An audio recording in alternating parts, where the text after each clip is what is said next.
ওরা real estate সেক্টরে আছে। কেন তুমি তো বুঝোই না আমার বিজনেস কি রিলেটেড।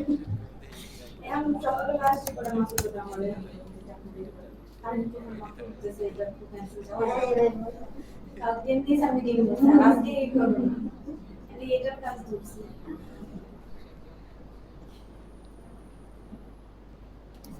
আচ্ছা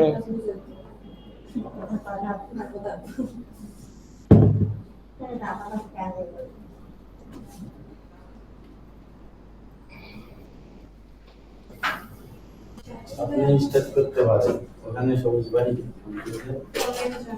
ঠিক আছে। আচ্ছা দেখ কোনটা থেকে জয়েন করছে, রাকিবেরটা থেকে? হ্যাঁ আচ্ছা ঠিক আছে, আমরা হচ্ছে অবজেক্ট ওরিয়েন্টেড প্রোগ্রামিং লাস্ট দিন পর্যন্ত দেখছিলাম। ঠিক আছে, একটা সিম্পল একটা ক্রুড অপারেশনও করছিলাম। তোমরা কি প্র্যাকটিস করছিলে কি? এগুলো প্র্যাকটিস না করলে কিন্তু হবে না।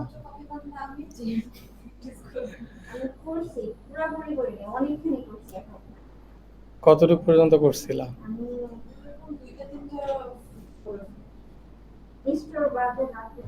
দেখাইতে পারবা? ইউআরএলটা দিয়ে দাও। তুমি দাও নাই কিন্তু। যাও, তোমারটাই দেখবা আর কারোটা দেখবো না। আগেরগুলো অনেক সহজ এগুলা করতে গেলে অনেক না, আলী হোসেন জমা দিছে এবং আলী হোসেন খুব ভালো করছে এবং মনিও খুব ভালো করতেছে। মনিও মনে হয় আগে থেকে প্র্যাকটিস মানে বিএসপি সম্পর্কে ভালো ধারণা আছে।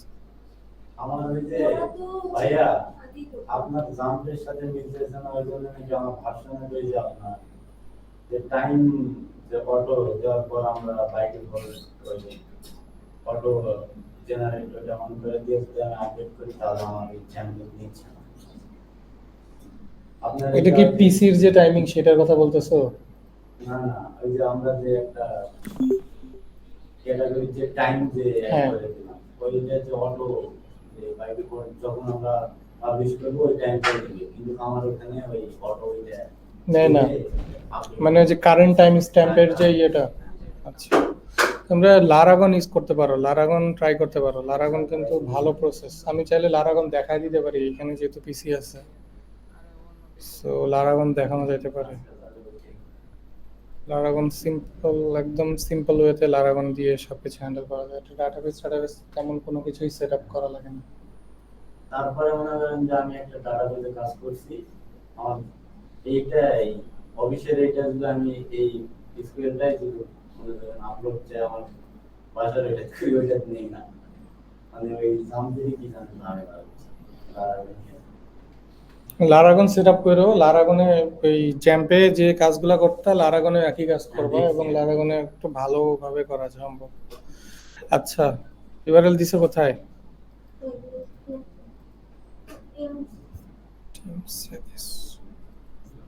টিমস কই গেল? ওপেন হচ্ছে না কেন?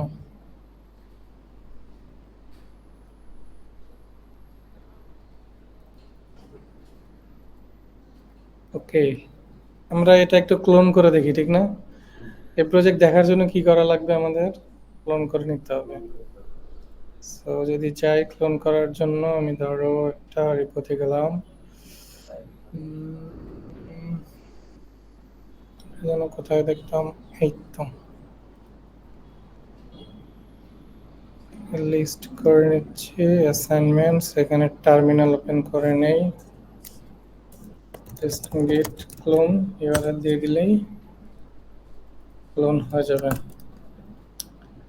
এখন যদি হচ্ছে প্রজেক্টের নাম কি ছিল তোমার? OP_prod। ওকে, সো ওখানে বসে বেশি বাতাস লাগে আর এখানে বসে একটা বাতাস লাগে না।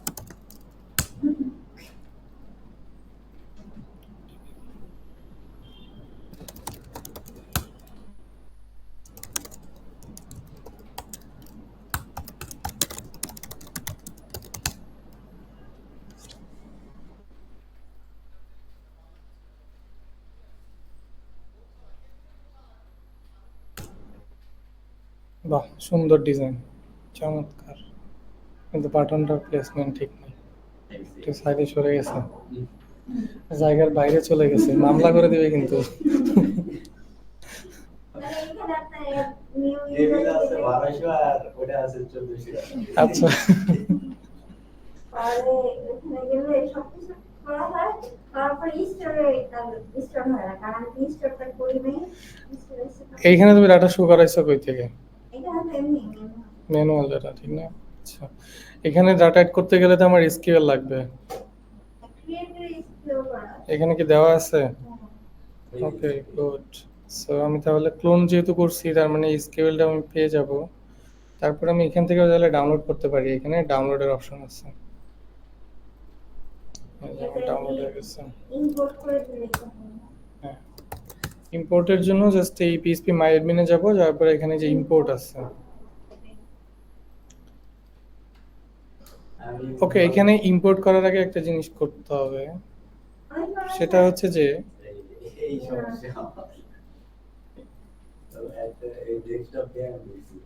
ওখানেও সেম লিখবে ওই এইটা হচ্ছে কি, মানে ইরোরটা, এটা আসলে কোনো ইরোর না। এটা জিনিসটা হচ্ছে যে যখন তুমি ইম্পোর্ট করতে যাবে, অবশ্যই তোমাকে কোনো একটা ডাটাবেজের আন্ডারে ইম্পোর্ট করা লাগবে। এটা তো ঠিক আছে, এটা শুধু টেবিল ইম্পোর্ট হবে, ডাটাবেজ ইম্পোর্ট হবে না। সো ডাটাবেজের নাম কি দিব? ডাটাবেস নাম হচ্ছে ইউজার, ইউজার এটাই নাম, BD user BD user VD. User underscore BD. Okay, সেটা ক্রিয়েট করে নিলাম, এবং এখন আমি ইউজার বিডিতে আছি সিলেক্টেড অবস্থায়। এই যে এটাতে দেখো সিলেক্ট করা আছে। এখন আমি চাইলে এখানে ইম্পোর্ট করতে পারবো। তোমার মনে প্রবলেম এটাই ছিল। এইটাই এই যে দেখো এখন ইম্পোর্ট হয়েছে, ঠিক আছে। আমি এখন অন্য সিস্টেম করি। আমার ওই সেম রিপোতে আমার ওই বাসার পিসি থেকে ওই একই রিপোর্ট যাবে, এখান থেকে ওই একই রিপোর্ট যাবে। আমি এরকম করে রাখছি। যাই করি পুশ করলে ওখানে চলে যাবে। ওকে, গ্রেট।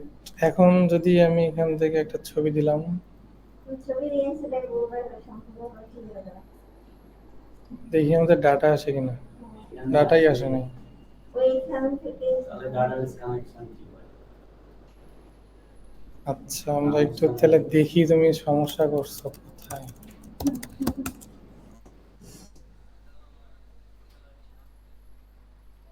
কিছু মজা লাগছে অনেক প্রতিবারই একেবারে ক্লাস তৈরি করে একটা কাজ আপনাদের নাম বড় গেছে। বড় করে আচ্ছা, আমি এখান থেকে বড় করতেছি। এখান থেকে করলে ভালো হবে। আপনার আবার হ্যাঁ, এখানে একদম ফুল স্ক্রিন করে দাও। ওখানে এটা তো করাই লাগবে ফুল স্ক্রিন, এমনিতেই তো ছোট। এই দেখুন। তো ওইটাও একটা করা যায়। ঠিক আছে। এই একটা না এটা বড়।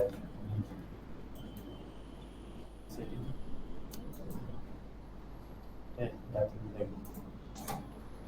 করে আপনি বেশি কি করছেন? এখানে সবই ভালো।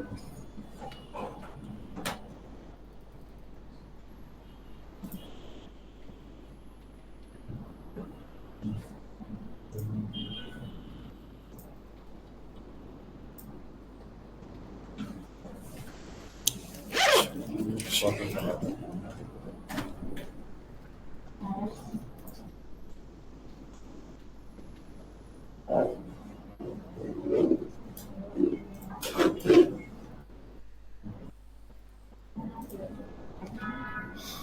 এটা 125 করে দাও, এটা ঠিক থাকবে। উপরেরটা 125 করে দাও।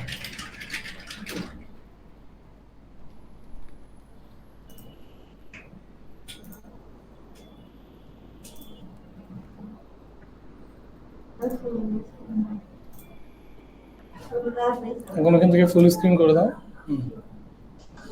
ঠিক আছে।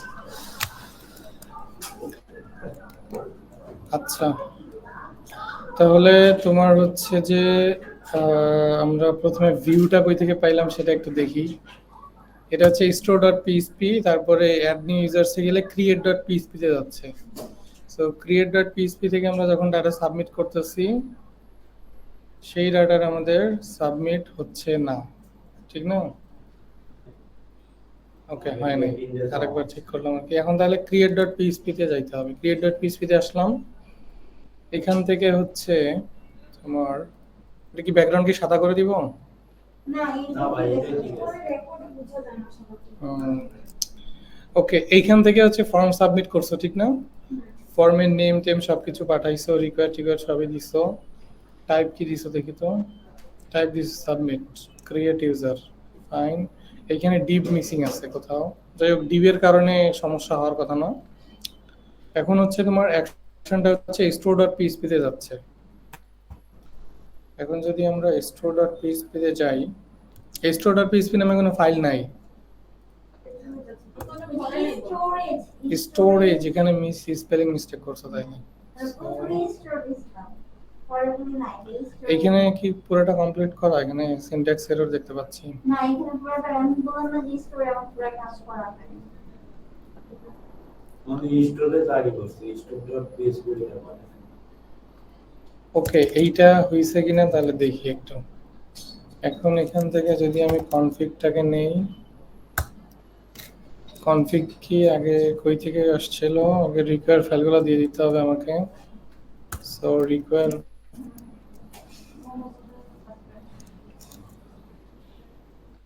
এই যে এখানে যে রিকোয়ার ফাইলগুলো রিকোয়ার করছো সেগুলো আমি এখানে দিয়ে দিলাম, ঠিক আছে?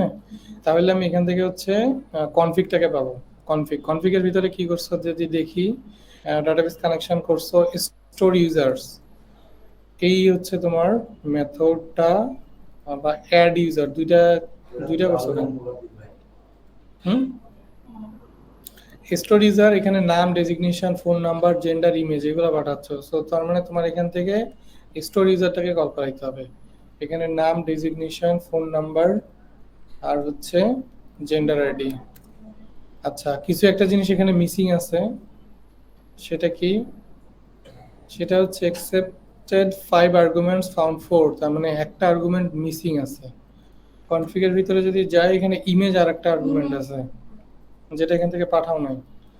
সো ইমেজের জন্য আমরা হচ্ছে এই ডাটাগুলোকে আগে প্রসেস করতে হবে, ডাটাই তো প্রসেস করা নেই এখনো।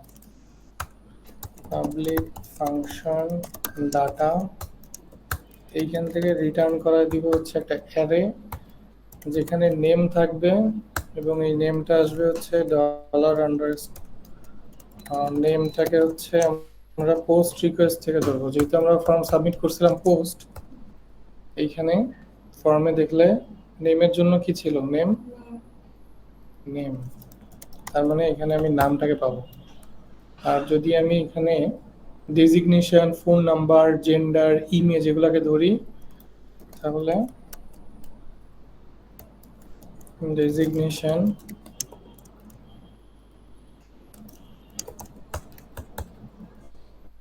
বেটার হচ্ছে এগুলাকে কপি করে নেওয়া, তাহলে মিস্টেক কম হয়, ঠিক আছে? ডেজিগনেশন গেল, তারপরে ফোন নাম্বার,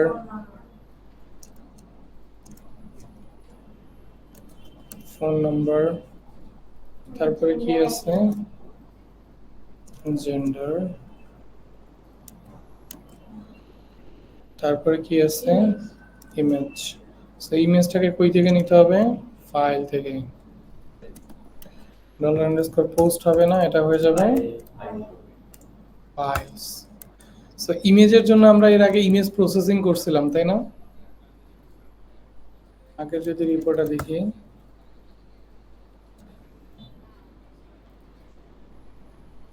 নাম কি ছিল? ওপি কম।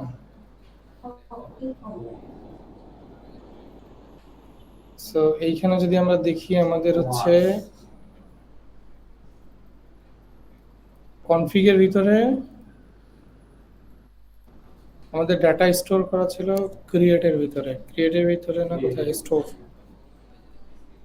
এইখানে হচ্ছে ডাটা ম্যাপিংটা করা হয়েছে। ইমেজের জন্য আমরা কি করছিলাম? আপলোড ইমেজ নামে একটা মেথড তৈরি করে নিয়েছিলাম। এই মেথডের ভিতরে আমাদের ইমেজ রিলেটেড যত ধরনের হেল্পার প্রসেস করা লাগছে সব কিছু করছে।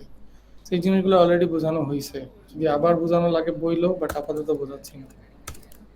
বোঝানো লাগবে কি এটা? ইমেজের অ্যারেটা পাঠাইতে হয়। সো আমরা এটাকে হেল্পার ফাংশন হিসেবে বানাইছি যাতে আমরা রিউজ করতে পারি। জাস্ট এই আপলোড ইমেজ মেথডের ভিতরে যদি আমি ডলার আন্ডারস্কোর ফাইল দিয়ে যদি নেমটা বলে দেই,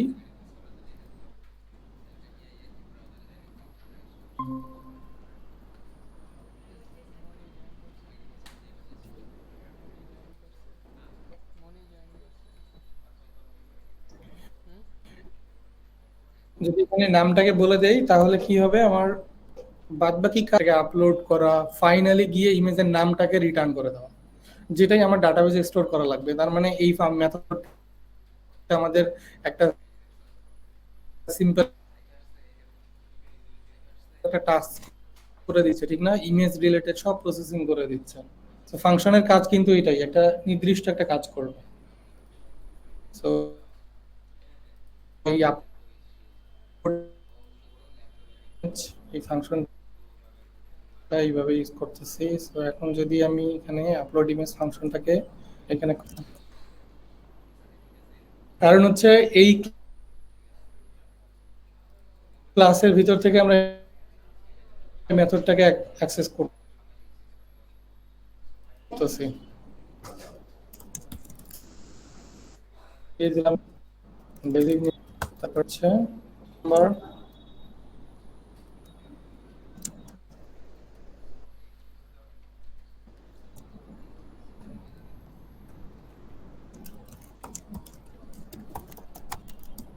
কোন প্রসেসটা সহজ লাগছে, এটা নাকি অবজেক্ট ওরিয়েন্টেডটা নাকি আগেরটা?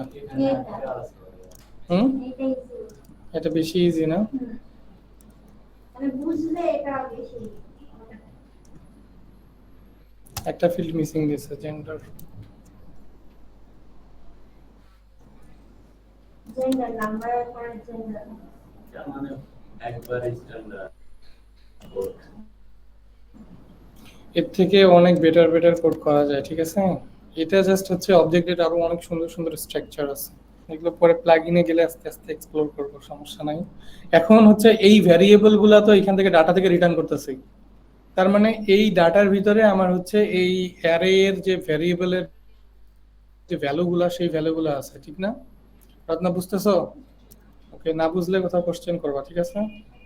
ডাটার ভিতর থেকে নেম, এই নেমটা কই থেকে আসতেছে? এই নেমটা আসছে আমার এই অ্যারে এর এই নেমটা, কারণ এটাই আমি রিটার্ন করে দিছি। রিটার্ন করে দেওয়া মানে কি, এই অ্যারেটাকেই আমি টোটালি পাঠায় দিছি। যখন কেউ এই মেথডটাকে কল করবে, এই ভ্যালুগুলো সহ এটাকে পাঠায় দিবে, ঠিক না? আমরা চাইলে এখানে কিন্তু দেখতেও পারি, আপাতত দেখতেছি না, একটু পরে দেখতেছি। এখানে নেমটা ম্যাচ করলাম, ডেজিগনেশনও ম্যাচ করলাম, ফোন নাম্বার ঠিক আছে,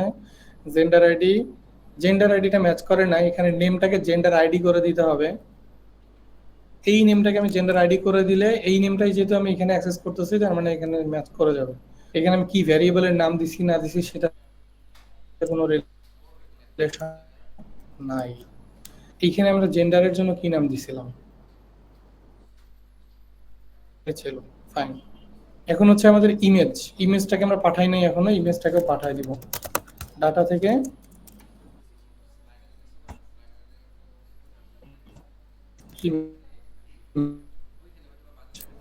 আমি একটু ওয়ার্ড র্যাপ করে নেই এটাকে।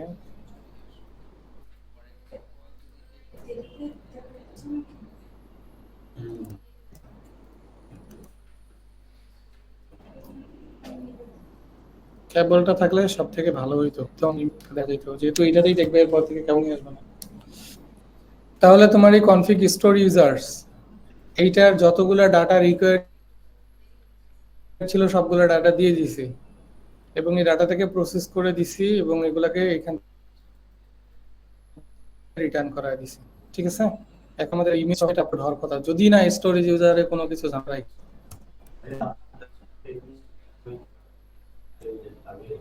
না, এটাতে এইচডিএমআই নাই।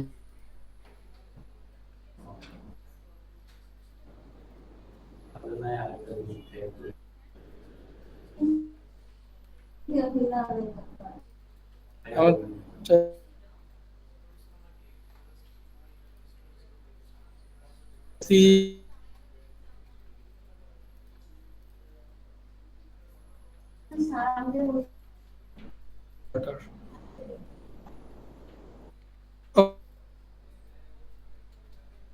সহ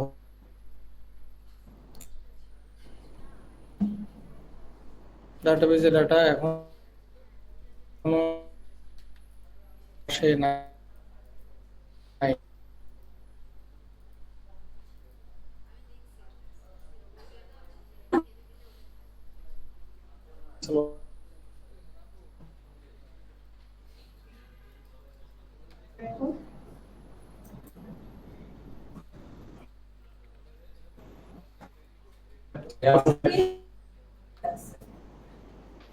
এখানে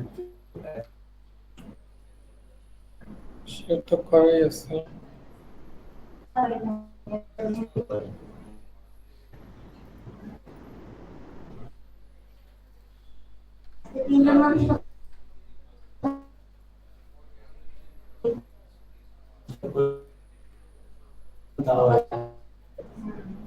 স্টপও তো হইতেছে না, হচ্ছে না।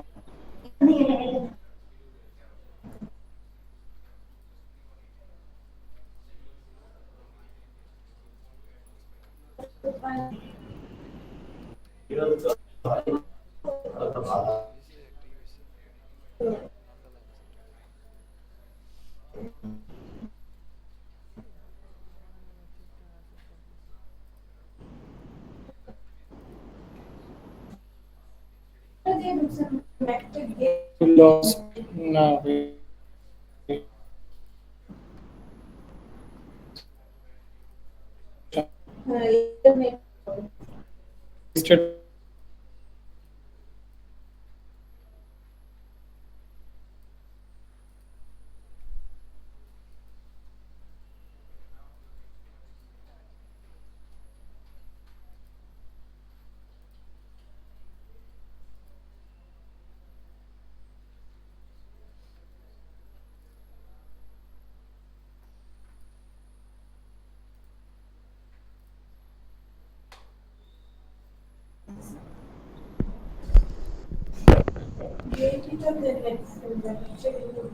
দেখো, আমি হচ্ছে এখন আমি মোবাইল দিয়ে চালাচ্ছি, দেখো এখন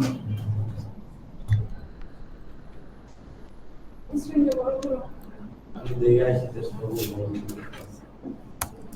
ভিডিও না হয় তাহলে আচ্ছা ঠিক আছে। দেখো এখন হচ্ছে আমরা gender ID, phone number, designation, name, এই জিনিসগুলো পাঠাচ্ছি ঠিক না, স্টোর ইউজার্স এর মাধ্যমে। স্টোর ইউজার্স এর ভিতরে আমরা সবগুলা ভ্যালু দিয়ে দিচ্ছি। এখন তাহলে আমাদের কনফিগের ভিতরে স্টোর ইউজার্স এই জিনিসটা কল হয়েছে কিনা আগে সেটা দেখি ঠিক না। যে কোনো জিনিস যদি কোনো একটা মেথডের ভিতরে যাও, মেথডটা কল হয়েছে কিনা সেটা দেখার জন্য জাস্ট হচ্ছে প্রিন্টার বা হচ্ছে কিছু একটা লিখবা, তারপরে ডাই করে দিবা। এটা ডিবাগিং এর একটা প্রসেস, ঠিক আছে। আমার এই পর্যন্ত আসছে কিনা সেটা চেক করবো আমি। জাস্ট এই মেথডটার ভিতরে বা এই কোডের ভিতরে জাস্ট এখানে আমি একটা প্রিন্টার করে দিলাম একটা কিছু, পরে ডাই করে দিলাম। এখন যদি আমি এখান থেকে সাবমিট করি, ইমেজটা রিকোয়ার্ড ফিল্ড দিয়ে রাখছি, দেখো আমার ওই পর্যন্ত যাই নাই কোড, কাজ করতেছে না, আমি ইয়ে কি পারি, তার মানে এই পর্যন্তই আসে নাই আমার, ঠিক আছে। তাহলে কিন্তু ডাই হয়ে যাইতো। সো এখন তাহলে আমাদের একটু ক্রিয়েট থেকে যাইতে হবে। আচ্ছা আমরা এখানে একটা কাজই করি না, এটা স্টোরেজ নামই চেঞ্জ করে নিই। এটাকে স্টোরেজ দিব নাকি এইটাকে নেম চেঞ্জ করে এখানে আবার ক্লাস ইউজ করা হয়েছে, ক্লাসের নামটা চেঞ্জ করে দিতে হবে, স্টোরেজ বাদ দিয়ে স্টোর, আর এই ফাইলের নামটাও দিতে হবে হচ্ছে স্টোর। তাহলে এখন যদি আমরা এখানে যাই, অ্যাড নিউ ইউজার্সে গেলাম, ভ্যালু দিয়ে দিলাম, ক্রিয়েট দিলাম, একটা ওয়ার্নিং দিছে, সমস্যা নাই, কিন্তু আমাদের ওই পর্যন্ত গেছে, একেবারে গেছে। ঠিক আছে। ওয়ার্নিং দিছে, কি ওয়ার্নিং দিছে, ফাইল ডিরেক্টরি পায় না। ইয়েস, আমাদের এইখানে কনফিগের ভিতরে যদি আমরা এই যে ইমেজ আপলোডের প্রসেসটাতেই মেইনলি এই ঝামেলাটা হয়েছে। ইমেজ আপলোড, এখানে আপলোডস একটা ডিরেক্টরি দরকার ছিল, ঠিক আছে, যেটা নাই, সো আমরা এটাকে তৈরি করে দিব আপলোডস। এখন যদি আবার সাবমিট করি, এই যে হ্যালো আসছে, তার মানে আমাদের এই পর্যন্ত কিন্তু এখন গেছে, ঠিক না? আমরা ডিবাগ করে যতটুকু পাইছি, এখন আমাদের ডাটাবেজে স্টোর করার পালা। রিলোড দিয়ে দিচ্ছি। ওকে, এখানে একটা এরর পাইছে, ফ্যাটাল এরর পাইছে। কি বলছে?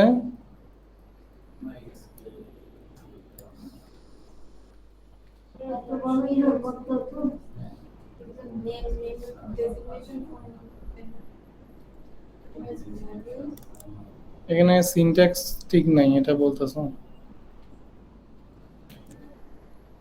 Insert into users table, user BD, name, designation, phone number, gender ID, image. আচ্ছা, এখানে মেইনলি সম্ভবত হচ্ছে তোমার যে ডাটা স্ট্রাকচারটা যেভাবে করছো সেটার সাথে আমরা ম্যাচ করাইতে পারি না। যেমন ফোন নাম্বার এবং জেন্ডার এই দুইটা ইন্টিজার রাখছো, ঠিক না? কিন্তু ফোন নাম্বারের সাথে আমরা যখন হচ্ছে তোমার এখান থেকে জেনারেট করাইতেছি, ও কিন্তু এই যে প্লাস সাইন বা হচ্ছে এই যে এইগুলা দিয়ে দিচ্ছে, এটা কিন্তু কোনো ইন্টিজার না। সো এইখানে একটা এরর আছে। আর সেকেন্ড হচ্ছে জেন্ডার, জেন্ডারও নাম্বার দিতে হবে। সো এখানে যেহেতু ইন্টিজার দিছো, তার মানে এখানে জেন্ডারটা হচ্ছে কোনো একটা আইডি চাইতেছে, জেন্ডার আইডি, যেটা ক্রিয়েট করো নাই, ওটা আগে ক্রিয়েট করা লাগতো, পরে জেন্ডারে আসা লাগতো। বাট আপাতত আমরা ভ্যালুগুলো ঠিকঠাক দিই, ধরো 1 2 দিলাম এখানে, আর এখানে নাম্বারও হচ্ছে তোমার এরকম ভাবে দিলাম, ঠিক আছে? ক্রিয়েট ইউজার নাম্বার, সেম সমস্যা। আমরা আরেকবার রিলোড দিয়ে একটু চেক করে দেখি। আচ্ছা,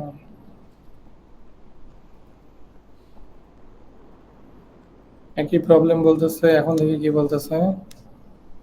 Error SQL syntax, check the manual that correspond MySQL server version, syntax right, username, designation, phone number, gender ID, image, values, এটা এটার জন্য কি আলাদা করে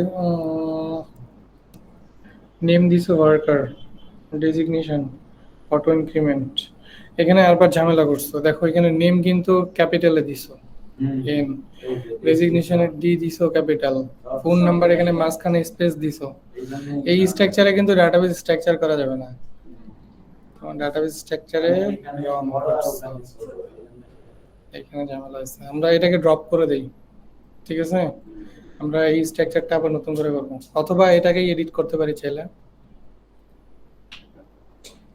এটাকেই চেক কল দিয়ে যদি আমরা চেঞ্জ দেই, এখান থেকে এডিট করতে পারবো। যেমন নেমটা হচ্ছে প্রথমটা স্মল এ হবে। এই যে এটা রত্নার এর আগে প্রবলেমে পড়ছিল, এটা নিয়ে বহুত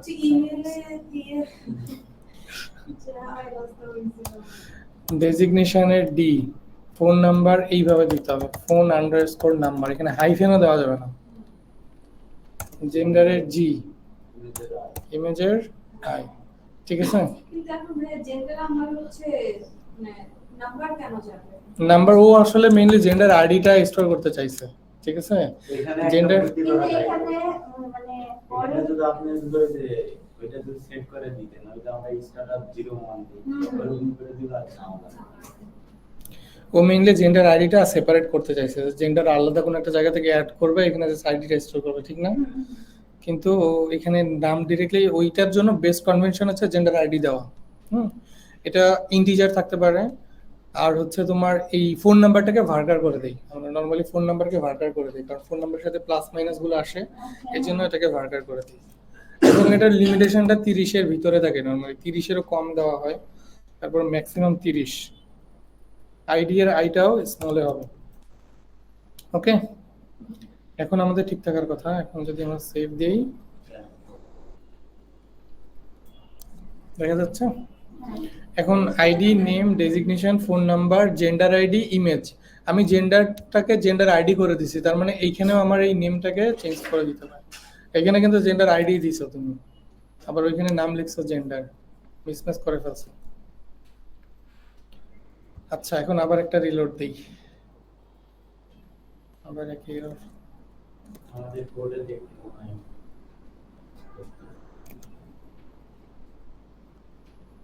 এখন দেখো আবার এরর আসছে। is to construct the আচ্ছা, আমরা একটা কাজ করি, এখান থেকে এসকিউএলটাকে নিয়ে নিই, তাহলে বেটার হবে, তাহলে আমাদের মিস্টেক কম হবে। ওইটা উল্টা পাল্টা হলেও এইখানে উল্টাপাল্টা বেশি লাগে না, একসাথে দুইটা একই রকম।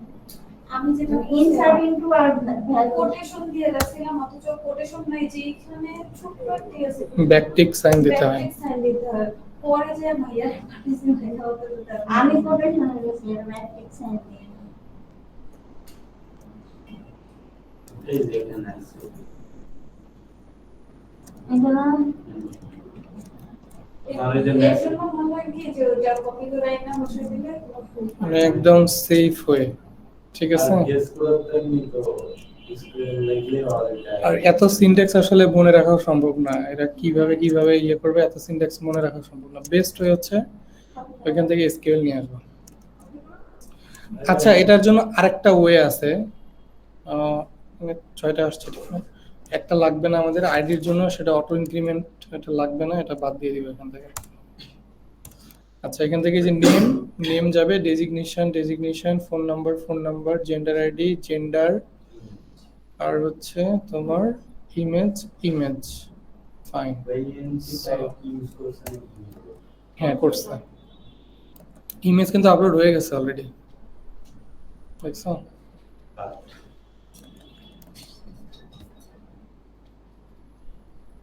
এখন যদি আবার একটু রিলোড করে দেখি, এই যে এবার অ্যাড হয়েছে, এই যে দেখো ডাটা চলে আসছে, ঠিক আছে। ইমেজের এই যে পাথটা, এটাও ঠিক থাকার কথা, এই যে ইমেজের এই পাথ, নামটা ম্যাচ করা তো wood-main.png, সো এটাকে দেখি, wood-main.png, তার মানে এটা স্টোর হয়েছে। তাহলে সমস্যা কি ছিল? ওই যে ওই এসকিউএলটা দিয়ে কোনো একটা ঝামেলা করছিল, যে ব্যাকটিক দাও নাই। আমি ব্যাকটিকই দেই না, এটা ওইটারই ঝামেলা। বেটার ওয়ে হচ্ছে কপি করে নিয়ে আসা। আচ্ছা, এখানে আমরা যেহেতু এটা নিয়ে ডিসকাস করতেছি, আমি এই ফাঁকে আরেকটা জিনিস দেখাতে চাই। কম্পোজার প্যাকেজ নিয়ে কি তোমাদের আইডিয়া আছে? কম্পোজার প্যাকেজ, আচ্ছা থাক, এটা পরে দেখাবো না, এটা যখন আমরা প্লাগইনে যাব তখন দেখাবো। আমরা নর্মালি হচ্ছে এই এসকিউএল এর যে এত কমপ্লেক্স যে ক্যালকুলেশনগুলো, সেগুলো আমরা খুব ইজিলি ফিক্স করতে পারি। কুয়েরি বিল্ডার নামে একটা প্যাকেজ আছে, হ্যাঁ। লারাভেল এই জিনিসটা ইউজ করে, কুয়েরি বিল্ডার জিনিসটা হচ্ছে তোমার এসকিউএল। আমরা এখন তো র এসকিউএল লিখতেছি, ঠিক না? আমরা র এসকিউএল লিখবো না। র এসকিউএল না লিখে যেটা করব সেটা হচ্ছে যে একটা প্যাকেজ ইউজ করব, ওই প্যাকেজের থ্রুতে আমরা যত ধরনের কুয়েরি আছে সব কুয়েরিগুলো আমরা হচ্ছে ওকে জাস্ট প্যারামিটার পাঠিয়ে দিব, কুয়েরি লেখার দায়িত্ব ওর নিজের, ঠিক আছে। আমরা একবারও লিখবো না ইনসার্ট ইনটু, একবারও লিখবো না আপডেট ইনটু, এগুলো কোনো কিছুই লিখবো না, কিন্তু আমাদের ডাটাবেজে ঠিকই আপডেট হবে। জিনিসটা মজার না? যেমন গিটহাব ডেস্কটপ কি করে, তোমার গিটহাবের আগে যত মানে বোরিং যে ইয়েগুলো ছিল, কমান্ডগুলো ছিল, গিট ইনিট, গিট অ্যাড ডট, গিট কমিট, এই সেই, এগুলা সবকিছু রিলিফ দিছে কি গিটহাব ডেস্কটপ। সো এই তোমার এসকিউএল থেকে রিলিফ দেওয়ার জন্য হচ্ছে কুয়েরি বিল্ডার, ঠিক আছে। আমরা এটা প্লাগইনেও ইউজ করব, কুয়েরি বিল্ডার পিএইচপি প্যাকেজ লিখে সার্চ দিলে এখানে হচ্ছে অনেক প্যাকেজ পাবে আর কি। এই যে পিএইচপি কুয়েরি বিল্ডার, যেমন এটা একটা প্যাকেজ। সো প্যাকেজ নিয়ে যেহেতু এর আগে আলোচনা করি নাই, আজকে হালকা একটু বলে নিচ্ছি, বাট এগুলো আমরা প্লাগইনে শিখবো। আমরা নর্মালি ওই যে এর আগে যেটা বলছিলাম আর কি, যে ওয়ার্ডপ্রেস প্লাগইন ছাড়া কেমন হইতো। ধরো ওয়ার্ডপ্রেস আছে কিন্তু প্লাগইন নাই, সেই ওয়ার্ডপ্রেসের এনভায়রনমেন্ট কেমন হইতো? হ্যাঁ, সো পিএইচপিও ঠিক সেমই হইতো যদি এখানে কোনো প্যাকেজ না থাকতো, ঠিক আছে। পিএইচপি তো প্যাকেজিং সিস্টেম আছে, এই প্যাকেজিং সিস্টেমের জন্য পিএইচপির একটা হচ্ছে কি বলে কন্ট্রোলার টাইপের আছে, যেটার নাম হচ্ছে কম্পোজার, ঠিক আছে। সো এই কম্পোজার দিয়ে নর্মালি হচ্ছে তোমার এই ডিপেন্ডেন্সি ম্যানেজার ফর পিএইচপি, এটা হচ্ছে ডিপেন্ডেন্সি ম্যানেজার বলে। পিএইচপি যত ধরনের প্যাকেজ আছে বা হচ্ছে কি কি আমাদের ইনস্টল করা দরকার, তারপরে হচ্ছে তোমার এই কোন প্যাকেজের ভার্সন কত হবে, এই জিনিসগুলো আমরা ম্যানেজ করতে পারি এই কম্পোজার ইউজ করে।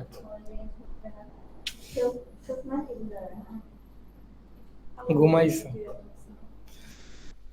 ওকে, সো এটা হচ্ছে কম্পোজার।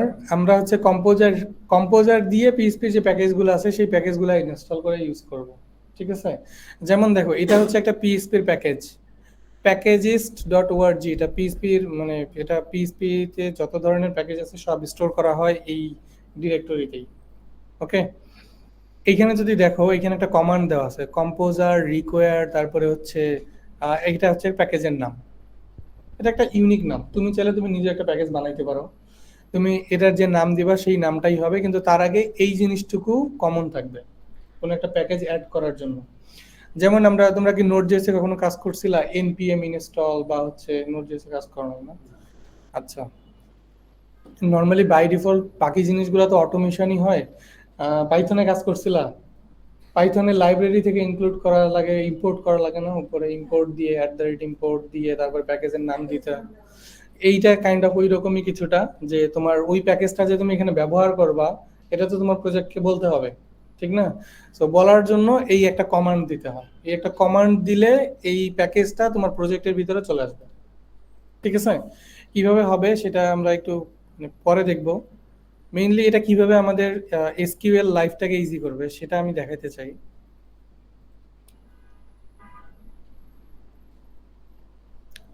এই যে এইখানে দেখো, এখানে সিম্পল একটা কোয়েরি দেখো, ইনসার্ট কোয়েরি লেখা আছে, ঠিক না?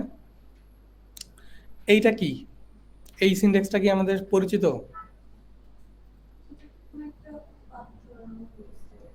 তার আগে কি কিওয়ার্ড দেওয়া আছে? নিউ দিয়ে আমরা কি করছিলাম এর আগে? হ্যাঁ, কি দেখাইছিল? এই যে আপনার অবজেক্ট ক্রিয়েট করা হয়েছিল নিউ দিয়ে। ইয়েস, এখানে অবজেক্ট ক্রিয়েট করা হয়েছিল। নিউ দিয়ে আমরা অবজেক্ট ক্রিয়েট করি। মেইনলি যদি শুধু নিউ দিয়ে এইটা দেই তাহলে এটাকে বলা হয় ইনস্ট্যান্স, আর যখন এটা একটা ভ্যারিয়েবলে নিব তখন এই ভ্যারিয়েবলটাকে বলবো আমরা হচ্ছে অবজেক্ট। ঠিক আছে, ওকে। এইখানে সেম সিনট্যাক্সটা পরিচিত, কিন্তু যখন আমরা প্যাকেজটা ইনস্টল করব প্যাকেজের মাঝখানে কিছুই থাকবে না, কিছু ক্লাস তৈরি করা থাকবে। কিসের ক্লাস? এই যে আমরা যে ক্লাসগুলো বানাইতেছি না, এই যে কনফিগ তারপরে স্টোর, এই টাইপের কিছু ক্লাস তৈরি করে দেওয়া থাকবে আগে থেকে। প্যাকেজ আর কিচ্ছু না, জাস্ট কিছু ক্লাস তৈরি করা থাকবে। আর আমরা যেটা করব সেটা হচ্ছে ওই ক্লাসগুলোকে ব্যবহার করব শুধু। ঠিক আছে, এখন তুমি কনফিগ ক্লাসটা নিজে বানাইছো, বানানোর পরে স্টোর ইউজার তারপরে এই সেই হাম্বু অনেক কিছু তুমি নিজে তৈরি করছো। প্যাকেজের সুবিধাটা হচ্ছে ওইগুলো আগে থেকে কেউ তৈরি করে রাখছে, তুমি জাস্ট ওই জিনিসটাকে ইউজ করবে। ইয়েস, সহজ করে দিবে। ইয়েস, চুরি করা না, এটা ওপেন সোর্স। সো এটা ওপেন সোর্স যেহেতু যে কেউ চাইলে ব্যবহার করতে পারে, এটা ব্যবহার করার জন্য দেওয়া আছে। ঠিক আছে, ইয়েস, পাবলিক প্রপার্টি। ওকে, এইখানে সিনট্যাক্সটা কিন্তু আমরা মানে খুবই রিলেট করতে পারতেছি। ঠিক আছে, যেহেতু সিনট্যাক্সটা আমাদের পরিচিত তাই আমি একটু বুঝাই এখানে কি করা হয়েছে, প্যাকেজ ইউজ করলে আমাদের কি সুবিধা হবে। প্রথমে যেটা করা হয়েছে সেটা হচ্ছে এটার একটা অবজেক্ট ক্রিয়েট করে নেওয়া হয়েছে, কোয়েরিটার। এই কোয়েরিটা কই থেকে আসলো? প্যাকেজ ইনস্টল করলে আমি এটা পাবো। ঠিক আছে, তারপরে যেটা করা হয়েছে দেখো, এই কোয়েরি থেকে ইনসার্ট ইনটুটা কি? ইনসার্ট ইনটুটা কি এটাও কিন্তু আমরা এর আগে শিখছি। সবুজ, হ্যাঁ ভাই, ইনসার্ট ইনটুটা কি? এখানে আমরা ডাটা ইনসার্ট করার জন্য ইনসার্ট ইনটু এটা একটা মেথড, যেহেতু অবজেক্ট ওরিয়েন্টেড ওয়েতে যাচ্ছি সো এটা বলতে হবে এটা একটা মেথড।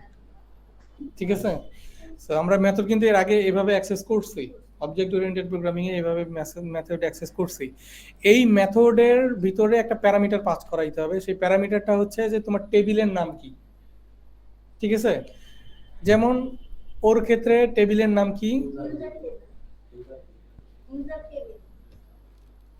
আচ্ছা, আমি এটার এক্সাম্পল দেখায় দিই তাহলে তোমরা একটু ভালোভাবে রিলেট করবা। জাস্ট সিম্পলি আমি এইটা পরে বুঝাবো, কম্পোজার জিনিসটা সম্পর্কে আগে পরে ডিসকাস করবো আবার। আমি জাস্ট এই কমান্ডটা রান করাই দিব, ঠিক আছে, এই প্রজেক্টের মধ্যে। কম্পোজার রিকোয়ার এবং এটার নাম দিলে ও কিছু জিনিস তৈরি করবে অটোমেটিক্যালি। ঠিক আছে, কিছুটা হ্যাকিং মনে হচ্ছে, ঠিক না? দেখো দেখো এখানে কি কি জিনিস আসছে। একটা হচ্ছে ভেন্ডর নামে একটা বিষয় আসছে, composer.json নামে একটা জিনিস আসছে, composer.lock নামে একটা জিনিস আসছে। এইগুলো আমরা পরে এক্সপ্লেইন করব, আপাতত জাস্ট এই কমান্ডটা রান করায় রাখলাম। কমান্ড রান করাইলে আমি কি সুবিধা পাবো, এর ভিতরের এই সব কিছুকে আমি অ্যাক্সেস করতে পারবো। ঠিক আছে, আচ্ছা দেখো এখন আমরা এইটাতে আবার ফিরে আসি। সো কোয়েরি করব, কোয়েরিটা কি হবে, একটা নতুন একটা অবজেক্ট ক্রিয়েট করতে হবে কোয়েরি নামে। আমি আপাতত এই জিনিসগুলা বাদ দিয়ে দিচ্ছি, যেটা করব সেটা হচ্ছে এখানে কোয়েরিটা দিয়ে দিলাম। ঠিক আছে,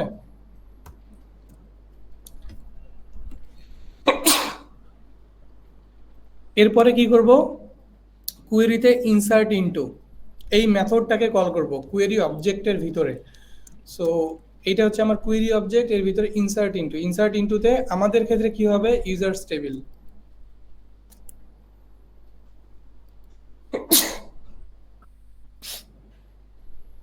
কি হইলো, আমার ইনসার্ট ইনটু টেবিলটাকে আমি বলে দিলাম। ঠিক আছে, আচ্ছা এরপরে কি করতে হবে, সেট করতে হবে। সেট করতে হবে কোনগুলা, এই যে আমরা যে এতক্ষণ ইনসার্ট ইনটু তারপরে এই যে নেমগুলা ম্যাপ করাইছি এই জিনিসগুলা। সো এই জিনিসগুলা করা এখন সহজ হবে কিভাবে, আমি জাস্ট এই নেমগুলাকে এখান থেকে কপি করব, এখানে পেস্ট করব, ডেজিগনেশন কপি করব, এখানে পেস্ট করব। আমার এখানে যতগুলা ডাটাবেজে প্যারামিটার আছে বা ডাটাবেজে ইনসার্ট করা লাগবে সবগুলা জাস্ট একটা কপি পেস্ট করে অ্যারে এর ভিতরে ঢুকিয়ে দিব। ইমেজের জন্য সেম। ঠিক আছে, আর সিম্পলি এটা যেহেতু একটা অ্যারে, সো সেকেন্ড প্যারামিটারে আমি কি দিতে পারবো, ভ্যারিয়েবলটাকে বলে দিতে পারবো। যেমন নেমের জন্য আমার কি ছিল, এই যে নেমের জন্য এই নেম ভ্যারিয়েবলটা ছিল যেটা আমার এইখানে আছে। ডেজিগনেশনের জন্য ডেজিগনেশন, ফোন নাম্বারের জন্য ফোন নাম্বার, তারপরে জেন্ডার আইডি এর জন্য জেন্ডার। ওকে, আর ইমেজের জন্য ইমেজ। ফাইন, দিয়ে দিলাম আমি। এখন এটাকে একটু অ্যালাইনমেন্টটা ঠিক করে রাখি। দ্যাটস ইট, আমার আর কিচ্ছু লাগতেছে না, এইটুকু কোয়েরি করলেই হবে।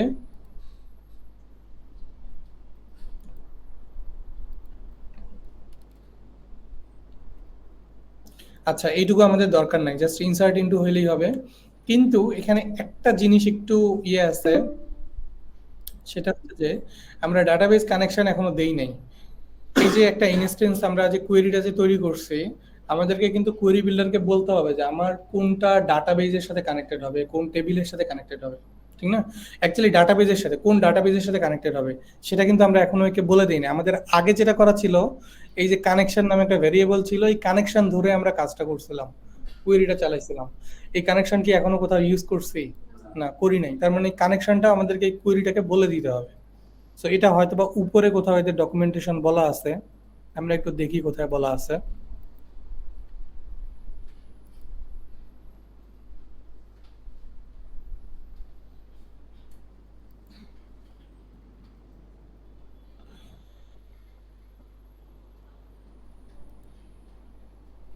আচ্ছা এই যে এইখানে দেখো, প্রথমে আমাদের এইটা ইউজ করার জন্য এই পিডিও একটা ইনস্ট্যান্স ক্রিয়েট করা লাগবে। পিডিও কি এটা আমি পরে বলবো, বাট এইখানে দেখো কানেকশনটা দেওয়া আছে। এখানে দেওয়া আছে মাইএসকিউএল হোস্ট, দেওয়া আছে লোকাল হোস্ট, ঠিক না, লোকাল হোস্টে বানান বলেছে। তারপরে এখানে ডাটাবেজ নেম দেওয়া আছে, আর এটা হচ্ছে ইউজার নেম ডাটাবেজের, এটা হচ্ছে ইউজার ডাটাবেজের পাসওয়ার্ড। ঠিক আছে, তারপরে হচ্ছে তোমার এই কোয়েরিটা আমরা ইউজ করতে পারি নিশ্চিন্তে। এখন আমাকে যেটা করতে হবে, এই জিনিসটা আমার আর এই কোয়েরিটা লাগতেছে না, আমি কোয়েরিটা পিডিওর মাধ্যমে করব। এই জিনিসটাকে কপি করে দিব, আর হচ্ছে কনফিগারেশনটা ঠিক করে দিব। কনফিগারেশন কিভাবে ঠিক করব, হোস্ট দিব কি আমাদের লোকাল হোস্ট, ডাটাবেজ নেম কি ছিল ওর, ডাটাবেজ নেম এই যে ইউজার বিডি। তারপরে এইটা হচ্ছে ডাটাবেজের ইউজার নেম এবং এটা হচ্ছে পাসওয়ার্ড। পাসওয়ার্ডটা ব্ল্যাঙ্ক ছিল, ইউজার নেম ছিল হচ্ছে রুট, যেটা আমাদের এই যে এখানে দেওয়া আছে। ইউজার নেম হচ্ছে রুট, পাসওয়ার্ড হচ্ছে ব্ল্যাঙ্ক। এই সব ইনফরমেশন গুলো আমরা পিডিওর থ্রুতে এই কোয়েরি বিল্ডারকে পাঠিয়ে দিলাম। ঠিক আছে, এই জিনিসটা কিন্তু কমন, এই জিনিসটা একবার করলেই হবে, এটা কিন্তু বারবার করা লাগবে না। বারবার যেটা লাগবে তোমার সেটা হচ্ছে কোয়েরিটা লাগবে। ঠিক আছে, এখন যদি আমরা একটু রান করে দেখি আমাদের ডাটাবেজে অ্যাড হয় কিনা বা কোনো এররও দেয় কিনা। এরর দিলেও তো মনে শান্তি লাগবে। ওকে, ফেক ফিলার দিয়ে দিলাম, একটা ইমেজ দিয়ে দিলাম, জেন্ডারটা যেহেতু আইডি, সো এখানে একটা নাম্বার দিয়ে দিলাম, ক্রিয়েট দিয়ে দিলাম। ওকে, এখানে যেটা বলছে সেটা হচ্ছে যে কুয়েরি নট ফাউন্ড, মানে এই ক্লাসটাকে সে খুঁজে পায় নাই আমার এখানে। সো এটা হচ্ছে কোথায়, এইখানে, বাট অ্যাকচুয়ালি আমার ক্লাস কিন্তু আছে। আমি আর একটা কাজ করি, কম্পোজার নাম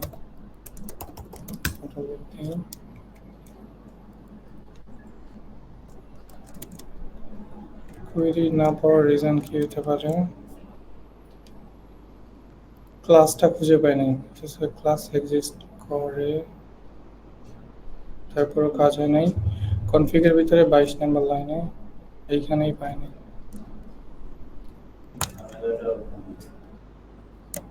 আচ্ছা, আমরা যদি একটু দেখি, নেমিং তো ঠিকভাবেই ম্যাচ করতেছে, এই নেম স্পেসটা এখানে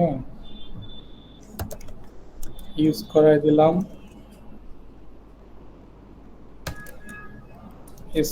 কোয়েরি বিল্ডার,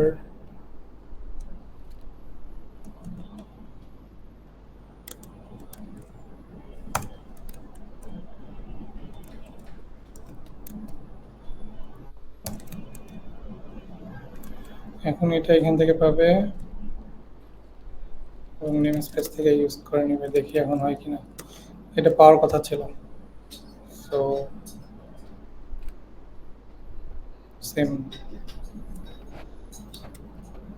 এখানে হাইফেন আসতেছে না কেন?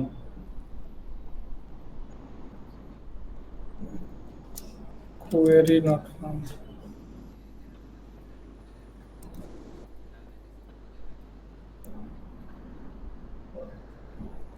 আচ্ছা, আমাদের এই ক্লাস পাইছে কিনা একটু দেখি।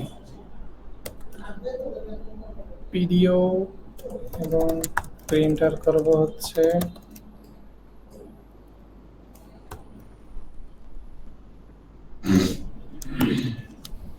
এই ক্লাসের নেম স্পেসটাকে হুম না, পাইছে, ঠিকই পাইছে, এই যে এখান থেকে পাবে। এখানে নেম স্পেস রিলেটেড একটা ইস্যু হচ্ছে আর কি, এটা ডিরেক্টলি দিয়ে দিই, দেখি কি বলে। আচ্ছা, একটু রোল ব্যাক করে আগেরটাকে প্রিন্টার করতে পারি, এই জিনিসটাকে প্রিন্টার করতে পারি।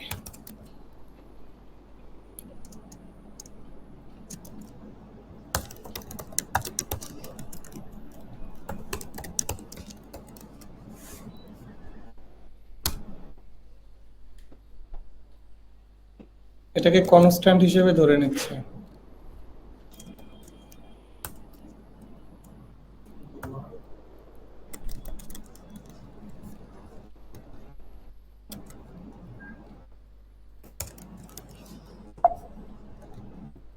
এই প্যাকেজে কোথাও একটা ঝামেলা আছে।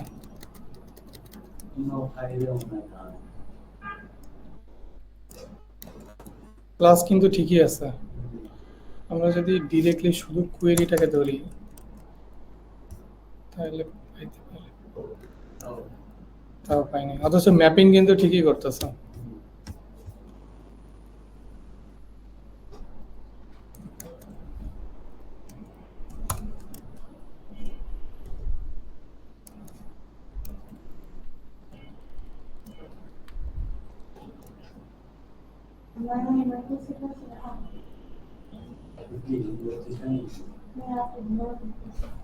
কি ঘুম ধরছে?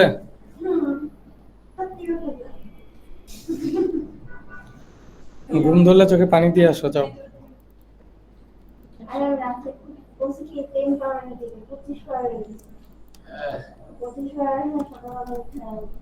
25 পাওয়ারের কি দিছ? হুম, ঘুমের ওষুধ? কেন কেন?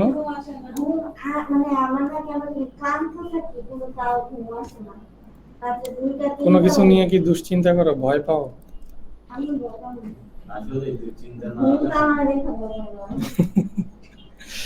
তাইলে ঘুম আসবে না কেন?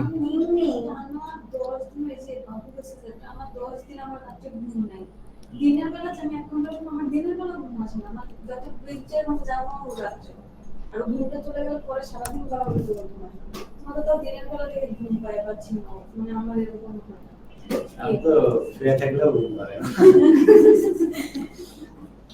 আচ্ছা, এখানে একটা জিনিস আমরা একটু মিস্টেক করতেছি, সেটা আমি বুঝতে পারছি। সেটা হচ্ছে এইখানে এই যে ক্লাসগুলো অলরেডি এক্সিস্ট করছে, হ্যাঁ, সেই ক্লাসগুলোকে ইউজ করার জন্য আমাদের আরেকটা কাজ করা লাগবে। সেটা হচ্ছে এইখানে দেখো যে ভেন্ডরের ভিতরে autoload.php নামে একটা ফাইল আছে, ঠিক আছে?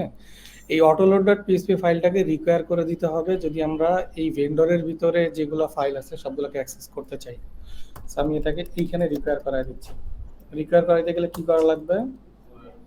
রিকোয়ার ওয়ান্স এই যে আমাকে সাজেস্ট করে দিচ্ছে। ডট ডট স্ল্যাশ কেন দিচ্ছে? ডট ডট স্ল্যাশ তো হবে না, একটা ডট স্ল্যাশ হবে। ভেন্ডরের ভিতরে autoload.php, ঠিক না? তাহলে আমি কনফিগের ভিতরে আসছি, এখান থেকে ভেন্ডরে গেলাম, তার ভিতরে autoload.php। এখন হচ্ছে আমাদের এই ক্লাসগুলোর সবকিছু পাওয়ার কথা।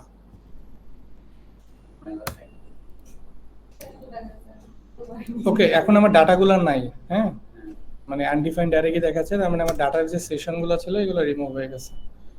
এখন আমি এখানে হচ্ছে একটা নাম্বার জেন্ডারের জন্য দিয়ে দিলাম, আর হচ্ছে একটা ইমেজ দিয়ে দিলাম, ক্রিয়েট ইউজার দিলাম। দেখো এখন কিন্তু কোয়েরিটা রান করছে। আমরা যদি এখন MySQL এ যাই, MySQL কোথায় গেল? PHP MyAdmin হারায় গেছে। ওকে, এখান থেকে ইউজার বিডিতে যদি যাই, ইউজারস টেবিল একটাই রেকর্ডস আছে। আচ্ছা, জিনিসটা আসছে না।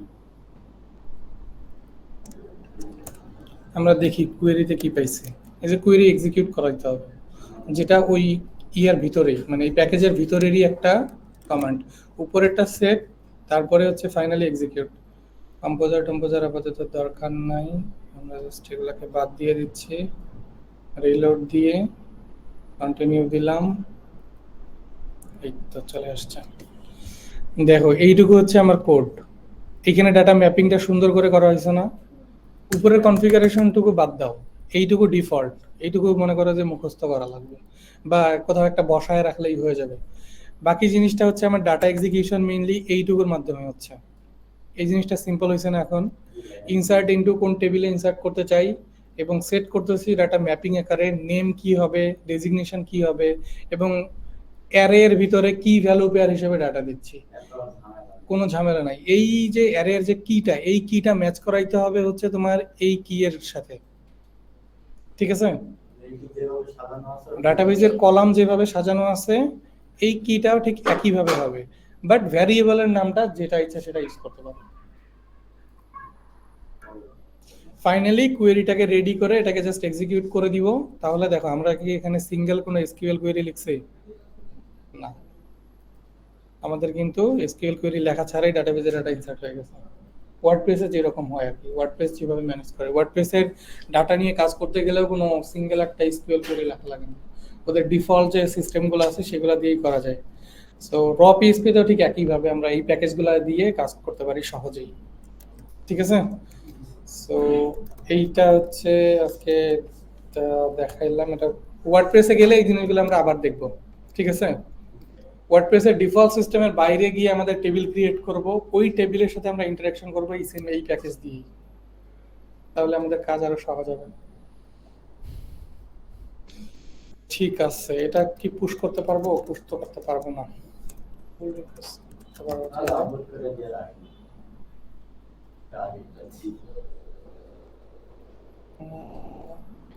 অ্যাড এক্সিস্টিং রিপো থেকে ওই রিপোটাকে অ্যাড করে নেই।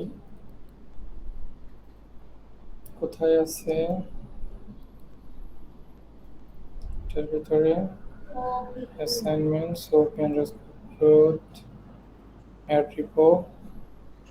ওকে, অনেকগুলো ফাইল অ্যাড হয়েছে। এই কম্পোজারের এই প্যাকেজটা অ্যাড ইনস্টল করার কারণে ফাইল সংখ্যা বাড়ছে। এখানে দেখছো একটা নতুন একটা জিনিস আসছে, generate commit message with copilot.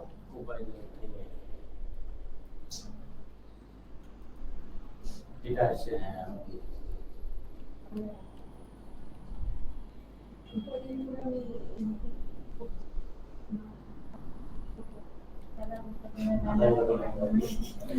আচ্ছা, তোমাদের এগুলাতে কোনো প্রবলেম থাকলে পরে বইলো, ঠিক আছে? এখন এগুলো নিয়ে অনেক বেশি প্র্যাকটিস না করলে মানে হয় না। হবে না। প্র্যাকটিস করতেই থাকলে মানে একটা জিনিস বোঝা যায়।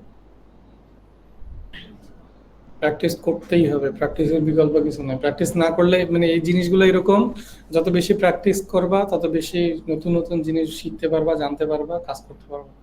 প্র্যাকটিস না করলে শুধু দেখে গেলে হবে না। আমার প্রথম একটা দিন শুরু গেছে ইন্ডেক্স ওইটা নিয়ে আমি সব করতেছি, কিন্তু আমার ইন্ডেক্সে কেন পুরো লেখা শুরু করতেছে। পরে আমি দেখি কি আমি যে মেইন ক্লাস আমি সেটা কোনো অবজেক্ট ক্রিয়েট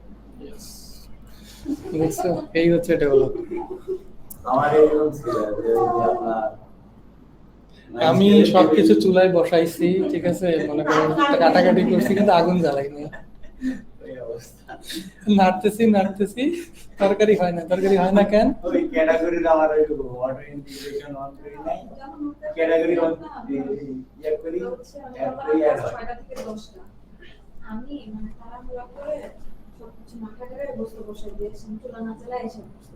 1 ঘন্টা ক্লাস ব্রেক দিছে না 5 মিনিট, এখন যা চুলাটা হচ্ছে তো আমি আমরা হিসাব মিডিয়াম করে রেখেছি মানে ধীরে ধীরে যেতেছে ও আমি দিয়ে দিলাম বিছানা কাছে না এই রকম কি বসাইছো সব তরকারি বসেছি দেখো তো রাহুলের দিকে দেখো তো মানে ক্লাসের টাইমে আমি ওইটাই জানি না আমি না জানা আইডি তো এই আমরা হচ্ছে চালাই অবস্থা। করে দিই কখন কি করে। যাক, ক্লাস শেষ মিটিং টাইম।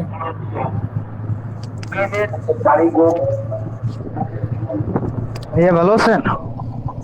এই তো আছি আলহামদুলিল্লাহ। তুমি আলহামদুলিল্লাহ। কই, তুমি কি বাসায় গেছো? আমি বাসায় যাই না, এই গাড়িতেই আছি। আচ্ছা, গাড়িতে ক্লাস করতেছো? তোমার মতো স্টুডেন্ট আরো হ্যাঁ, দরকার।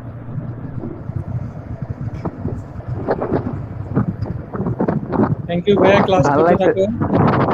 কোশ্চেন থাকলে জিজ্ঞাসা হ্যাঁ, করো। তা তো অবশ্যই। বেশি অসুস্থ?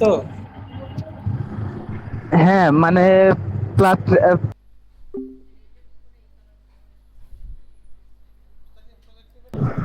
ঠিক আছে ভাইয়া, আপনি ক্লাস শুরু করতে পারেন।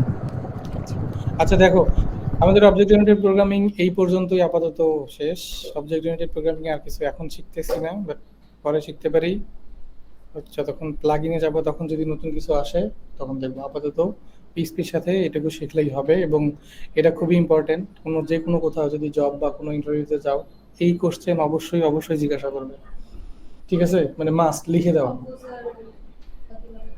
কম্পোজার না, মানে অবজেক্ট ওরিয়েন্টেড কম্পোজার তো আসবে অবশ্যই। মানে কম্পোজার যেহেতু এটা শিখি নাই, যেগুলো শিখছি তার মধ্যে যদি বলি, অবজেক্ট কি, ক্লাস কি, ইনহেরিটেন্স কি, তারপরে হচ্ছে তোমার পলিমরফিজম কি, তারপরে হচ্ছে তোমার এই যে ট্রিট কি, তারপরে ম্যাজিক মেথড কি কি আছে, কোনটা কখন রান করে, তারপরে হচ্ছে তোমার এই যে স্ট্যাটিক কিওয়ার্ডের কি কাজ, এই কোশ্চেনগুলো অবশ্যই অবশ্যই অবশ্যই আসবে, ঠিক আছে? যদি পিএইচপিতে কোথাও ইন্টারভিউ দিতে যাও, পিএইচপি রিলেটেড। ভাই পলিমরফিজমের ওটা লিখলেন না আচ্ছা, এটা আবার বলবো না, থাক পরে বলবো, সমস্যা নেই। এখন শুই না মনে পড়ছে। না না না না এটা অন্য একটা স্টোরি আছে এর জন্য কোশ্চেনটা করছে আমি গেট করে দিই আচ্ছা আচ্ছা, আমরা এইখান থেকেই দেখতে পারি। ওইখান থেকে দেখছি কিন্তু বুঝো নাই, আমি বুঝাই দিচ্ছি, না সমস্যা নেই। কেউ যদি ধরেন কোশ্চেনটা করে সেই এক্সপ্লেইনটা কি রকম হবে পলিমরফিজম কি? অ্যাকচুয়ালি এই জিনিসগুলো আসলে মানে এই কিওয়ার্ডগুলা তোমার অবজেক্ট ওরিয়েন্টেড প্রোগ্রামিং স্পেসিফিক। তুমি এই কিওয়ার্ডগুলো হচ্ছে অবজেক্ট ওরিয়েন্টেডের বাইরে গিয়ে চিন্তা করতে পারবে না, ঠিক আছে? তোমাকে এর ভাষাতেই এটার অ্যান্সার দিতে হবে, এই ভাষার বাইরে যাইতে পারবে না, ঠিক আছে? সো ওই অ্যানসারটাই চাই। আমাদের পলিমরফিজম যেন কোথায় ছিল? এই যে পলিমরফিজম।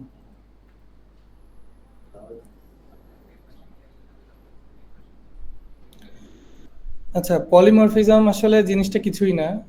জিনিসটা হচ্ছে এরকম যে তোমার একই মেথড মাল্টিপল ক্লাসে হচ্ছে তোমার ইয়ে করা আছে, তৈরি করা আছে, একই মেথড, ঠিক আছে? যেমন এটা হচ্ছে মেক সাউন্ড, এটা হচ্ছে মেক সাউন্ড, ঠিক আছে? এবং প্যারেন্ট আরেকটা ক্লাস আছে যেই ক্লাসের ভিতরে তোমার এই একই মেথড আছে, ঠিক আছে? এখন তুমি যদি এই মেথডটার কোনো একটা কিছু আউটপুট নিতে চাও তখন তোমাকে কি করা লাগবে? এই মেথডটার হচ্ছে একটা এই ক্লাসটার একটা ইনস্ট্যান্স বানাইতে হবে, বানানোর পরে সেটা ওই অবজেক্ট ক্রিয়েট করা লাগবে, অবজেক্ট ক্রিয়েট করে তার ভিতর থেকে মেক সাউন্ডটাকে কল করা লাগবে। তাহলে তুমি হচ্ছে এই ডগের জন্য এই বার্ক ওয়ার্ডটা পাবা। যদি ক্যাটের জন্য পাইতে চাও, ক্যাটের জন্য কি করা লাগবে? আবার ওটার একটা ইনস্ট্যান্স ক্রিয়েট করা লাগবে, ওইটার একটা অবজেক্ট ক্রিয়েট করা লাগবে, করে ওইটাকে আবার অ্যাক্সেস করা লাগবে। তার মানে তোমাকে এই একই মেথডের যে মানে সিস্টেমটা, যে মেক সাউন্ড, দুই জায়গাতে কমন একটা মেথড, এই দুটো অ্যাক্সেস করার জন্য দুইবার তোমাকে ইনস্ট্যান্স ক্রিয়েট করা লাগলো, দুইবার অবজেক্ট ক্রিয়েট করা লাগলো, দুইবার অ্যাক্সেস করা লাগলো। এই জিনিসটাকে ইজি করার জন্য জাস্ট একটা সিম্পল একটা ফাংশন তৈরি করছো এবং এই ফাংশনের ভিতরে জাস্ট ক্লাসটাকে পাঠিয়ে দিচ্ছ। এই ফাংশনের কাজ হচ্ছে মেথডটাকে কল করে দেওয়া, ঠিক আছে? মেথডটাকে কল করতেছে কি? এই ফাংশনটা, এবং এই ফাংশনের প্যারামিটারে দিয়ে দিচ্ছ তুমি ক্লাসটাকে, ঠিক আছে? এখন যতবারই তুমি ফাংশনটাকে কল করবা, একটা ক্লাস বসায় দিবা, তখনই কিন্তু এই মেথডটা কল হয়ে যাবে। যখনই ফাংশনটাকে কল করব, প্যারামিটার হিসেবে একটা ক্লাস বসায় দিব, ওই ক্লাসে যদি এই মেথডটা থাকে তাহলে কল হয়ে যাবে, ঠিক না? এই ফাংশনটা কিন্তু এটাই মিন করতেছে। ফাংশন কল করব, প্যারামিটার দিব হচ্ছে এক একটা ক্লাস, এবং ওই ক্লাসের থ্রুতে কল হয়ে যাবে মেথডটা। এই ফাংশনটাকে আমি এখানে দুইবার কল করছি, ঠিক আছে? তাহলে আমি হচ্ছে লাস্টে যে যেটা কল করলাম, মানে প্রথমে আমার যে প্যারেন্ট ক্লাসটা ছিল হ্যাঁ। সেটা আমরা যে আমার পাবলিক ফাংশনটা আমি রাখছি, হ্যাঁ, সেটারই তো আমি পাবলিক ফাংশনটাই আমি দুই জায়গায় নিছি, Right. ব্লগের জন্য ক্যাডের জন্য। Right. কিন্তু পরে গিয়ে যখন আমি রান করতেছি তখন আমি হচ্ছে প্যারেন্ট ক্লাসটাকেই কল করতেছি। না, প্যারেন্ট ক্লাসটাকে না, আমার যেটার দরকার সেটার কল করতেছি। এই যে এইটা, হ্যাঁ হ্যাঁ এইটাতে প্যারেন্ট ক্লাসটা দিছি। এখানে প্যারেন্ট ক্লাসটা একটা ফলব্যাকের মতো কাজ করতেছে। ফলব্যাকটা কিরকম? যে ধরো তোমার হচ্ছে যে এই ফাংশনটা কেউ কল করছে কিন্তু কোনো মেথড দেয় নাই, আমি এখানে কল করে দিছি, কিন্তু এর ভিতরে কোনো একটা অবজেক্ট দেই নাই আমি। তখন কি হবে? তখন হচ্ছে আমার এই প্যারেন্ট ক্লাসটা ফলব্যাকের মতো কাজ করবে এবং এটা রান করবে। তখন কিন্তু আর এই যে ডগ, বার্ক, এই সাউন্ডগুলো আসবে না, তখন আসবে সাম জেনেরিক অ্যানিমাল সাউন্ড। এটা ফলব্যাকের মতো কাজ করতেছে। সেফ সাইড, ঠিক আছে? সেফ সাইডে থাকা, এই জন্যই এই প্যারেন্ট ক্লাসটা তৈরি করে। প্যারেন্ট ক্লাস তৈরি করা ছাড়াও জিনিসটা করা যাইতো, ঠিক আছে? কিভাবে করা যাইতো? জাস্ট ডিরেক্টলি এখানে ভ্যারিয়েবল নিয়েও করা যেত, কিন্তু যদি কেউ ডিরেক্টলি ফাংশনটাকে কল করে দেয় তখন সে একটা ফ্যাটাল এরর পাবে, বলবে যে তোমার এখানে কোনো ক্লাস তুমি দাও নাই, কারণ এই ক্লাসটা তো এখানে দরকার, এটা দাও নাই। এই জন্যই মেইনলি এই ক্লাসটাকে দেওয়া হয়েছে একটা ফলব্যাক হিসেবে এখানে, ঠিক আছে? এটা একটা সেফ সাইড হইলো, মানে ভ্যালিডেশন করে নিল আর কি, যাতে কোনো ফ্যাটাল এরর না আসে। এই কোডটা তুমি যদি ফাংশনটাকে যদি আমি ডিরেক্টলিও কল করে দিই, এখন কোনো ফ্যাটাল আসবে না, এখন আসবে এই সাউন্ডটাকে। আমরা যদি একটু টেস্ট করে দেখি, ধরো আমি এখানে ইন্ডেক্সের ভিতরে গেলাম, সব কোড বাদ দিয়ে দিলাম, পিএইচপি দিয়ে দিলাম, সেভ করে দিলাম, আপাতত এটা দিচ্ছি না।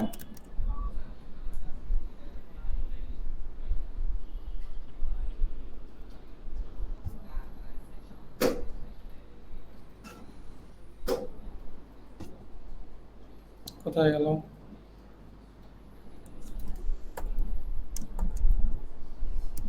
পিএইচপি কোড না, ওকে ওকে কোড ছিল, না, ওকে ও কোড। ওকে দেখো এই দুইটা সাউন্ড আসছে, ঠিক না? আমি এখানে যদি একটা প্যারামিটার দেই এবং এটাকে আমি চাইলে এটাকে এইভাবে দিতে পারি, দেখো। নিচে যেটা আমরা ফাংশন, হ্যাঁ, দেখো আমি এখানে কোনো প্যারামিটার দিলাম না, ঠিক আছে? কোনটা আসছে? সাম জেনারিক সাউন্ড, ঠিক আছে? এটা দিয়ে দিলে এটার জন্য আসতেছে।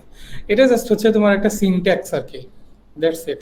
জাস্ট আমি অবজেক্টটা একটা ফাংশনের ভিতরে দিব এবং এই অবজেক্টের কোনো একটা মেথডকে ওই ফাংশন থেকে অ্যাক্সেস করব, ঠিক আছে? এটা আমাদের প্লাগইনের ক্ষেত্রে কি রকম হয়েছে? ভালোই কাছে আসবে। পলিমরফিজম খুব খুব বেশি যে আমরা ইউজ করবো এরকম না, বাট তারপরেও আর কি টুকটাক দু একটা কেজে আসতে পারে। খুব বেশি ইউজ হয় না, এগুলো লার্জ লেভেল অ্যাপ্লিকেশনের ক্ষেত্রে লাগে।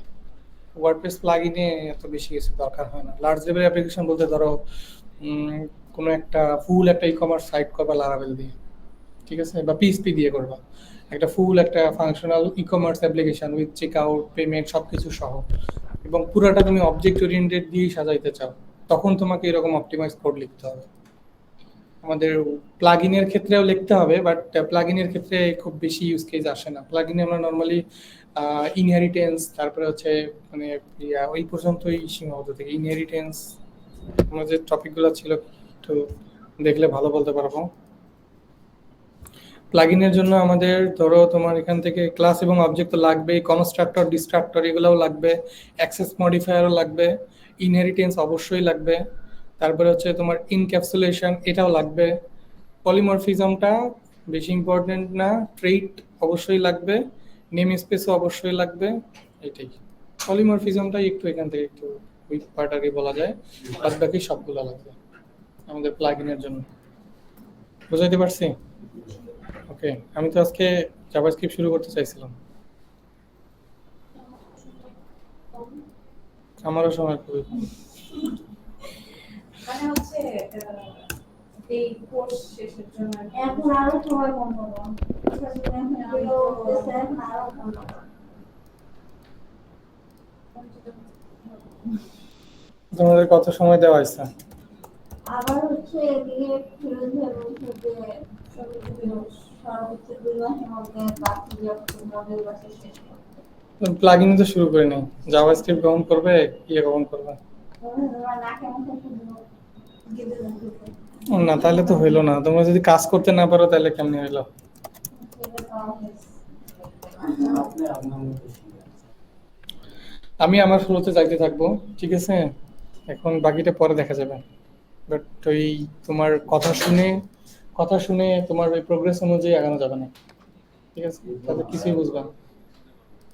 তোমাদের আগে তো এগুলোর সম্পর্কে ফ্যামিলিয়ার না। আমি এর জন্য বেশি মনে হয় নাটক করতে ইচ্ছে হচ্ছে না, প্রধান একটা কথা বলছে।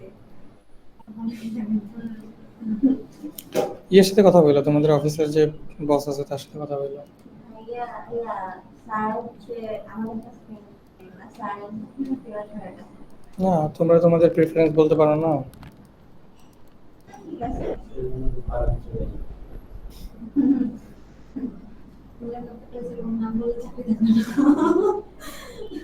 এখানে চাইলেও বলা যায় না, আর এখন হচ্ছে ফিরোজ ভাই হচ্ছে অফিসে টোটালি হ্যান্ডওভার নিয়ে নিয়েছে। ম্যানেজমেন্ট না ঠিক আছে, ম্যানেজমেন্ট দায়িত্ব নেই। A to Z উনি যেটা বলবে আর আর ওর ডেকে করতে বললে উঠতে হবে, বসতে বললে বসতে ব্যাক কোথায় যাবে। ইভেন উনি যদি কাউকে চায় যে ফায়ার করে দিতে, সেটাও স্যার ওনাকে দিবে। আর এই ক্ষেত্রে কোনো মানে দ্বিতীয় কোনো প্রশ্ন তুলবো না যে তুমি আমার কাছে। গ্রেট। তো সেই ক্ষেত্রে এখন আমরা যদি এখানে গিয়ে কিছু বলি, তাহলে হবে যে মার কাছে গিয়ে মায়ের মাসির গল্প ফেরত আসা। ওই জিনিসটা। ওইটাই। আচ্ছা ঠিক আছে, বাট এখানে এটা প্রোগ্রেসের উপরে কোনো এফেক্ট পড়বে না, ঠিক আছে। আমরা আমাদের মতো করে আগাইতে থাকবো। সো এরকম করবো না যাতে এমন ভাবে আগাই যে অ্যাকচুয়ালি আলটিমেটলি কোনো রেজাল্ট না আসে, ঠিক আছে। সো আমরা জাভাস্ক্রিপ্ট শুরু করে দিচ্ছি, জাভাস্ক্রিপ্ট শিখবো, ভালো করে জাভাস্ক্রিপ্ট শিখবো এবং জাভাস্ক্রিপ্টটা ভালো করে শিখবো, ঠিক আছে। প্লাগইন পরে সবাই শিখে শিখেই হবে। আমার সাথে আমাকে জানাইলে আমি সমস্যা নেই, আমি কথা বলবো। আমারে ইয়ে করতে হবে, আমারে ফোর্স করে কোনো কিছু করাইতে পারবে না। সেদিন বলতে চাইলাম সময় লাগবে এখন 6 মাস। আমি তো যে দেখি যে সবাই সময় বিষয় না, বিষয়টা হচ্ছে তুমি কতটুকু শিখতেছো। ওরা তো তাও তো হ্যাঁ। আমরা যদি একদম টোটালি নতুন, আমরা না হয় ওদের সাথে তাল মিলে আগে গেছি। কিন্তু আমাদের তো ব্যাকএন্ডে কিছু নেই। এখন আমাদের প্রপারলি আমরাও ভাবে অনেক কিছুতে ভুলে গেছি। অ্যাসাইনমেন্ট বা প্রপারলি ভাবে যদি এমন হয় যে ক্লাস করতেছি, সেটা তো আর আমাদের কাছে এক্সপেক্ট করতে হবে না। আমরা এদিকেও সামলাচ্ছি, অফিসে দেখতে হচ্ছে, আমাদের কোর্সও দেখতে হচ্ছে। আমি তো আজকে গিয়ে তো কথা বলবো যে স্টুডেন্ট মানে ক্লাসের টাইমে কাজ করা যাবে না, ক্লাসের টাইমে ক্লাস করতে হবে, ক্লাসের টাইমে কোনো কাজ নাই।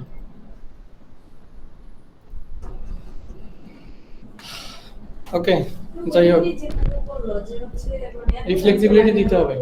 ই আছে, আমার মাঝে মাঝে এরকম মনে হয় যে আমি আসলাম, সুইচটা অন করলাম, আবার রেডি হয়ে গেল। আমি বলি, এটা কি এরকম? উনি এমন ভাবে এক্সপ্লেন করলো, মনে হলো কি আরে এটা তো জাস্ট পান্তা ভাত, জাস্ট বললা পানি ঢালা হয়ে গেল, পান্তা ভাত খেয়ে নিলাম হঠাৎ করে। না পান্তলা বইতে সময় লাগে মনে হয় যে একবার বিদায় রাখতে হয়। 8 ঘন্টা সময় লাগে কমপক্ষে, 8-9 ঘন্টা।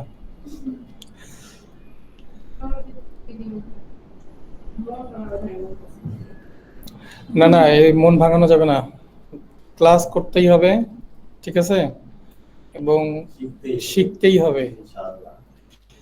তোমার ক্লাসের গতিতে চলবে, যে যাই বলুক না কেন, ঠিক আছে। যদি 2 মাস সময়ের কথা বলে, 2 মাসে আমরা যেভাবে নর্মাল প্রসেসে যেভাবে আগানো উচিত আমরা সেভাবেই আগাবো, ঠিক আছে। পরেরটা পরে দেখা যাবে। বাট 2 মাস বলবো জন্য যে 2 মাস বলছে জন্য যে তোমাদেরকে 2 মাস বলছে জন্য যে আমি জাভাস্ক্রিপ্ট বা শেখানো শেষ করে বা একটা ক্লাস নিয়ে আমি যে প্লাগইনে মুভ করব, এটা হবে না। তাহলে তো দেখা গেল তো অর্ধেক রাস্তা গিয়ে আমরা চলে যাবো। ওই যে আপনি প্লাগইনের মনে করেন যে যখন লজিক ক্লিক করবেন আমরা কিনা আর হ্যাঁ, এর বেশি আর কিছু হবে না।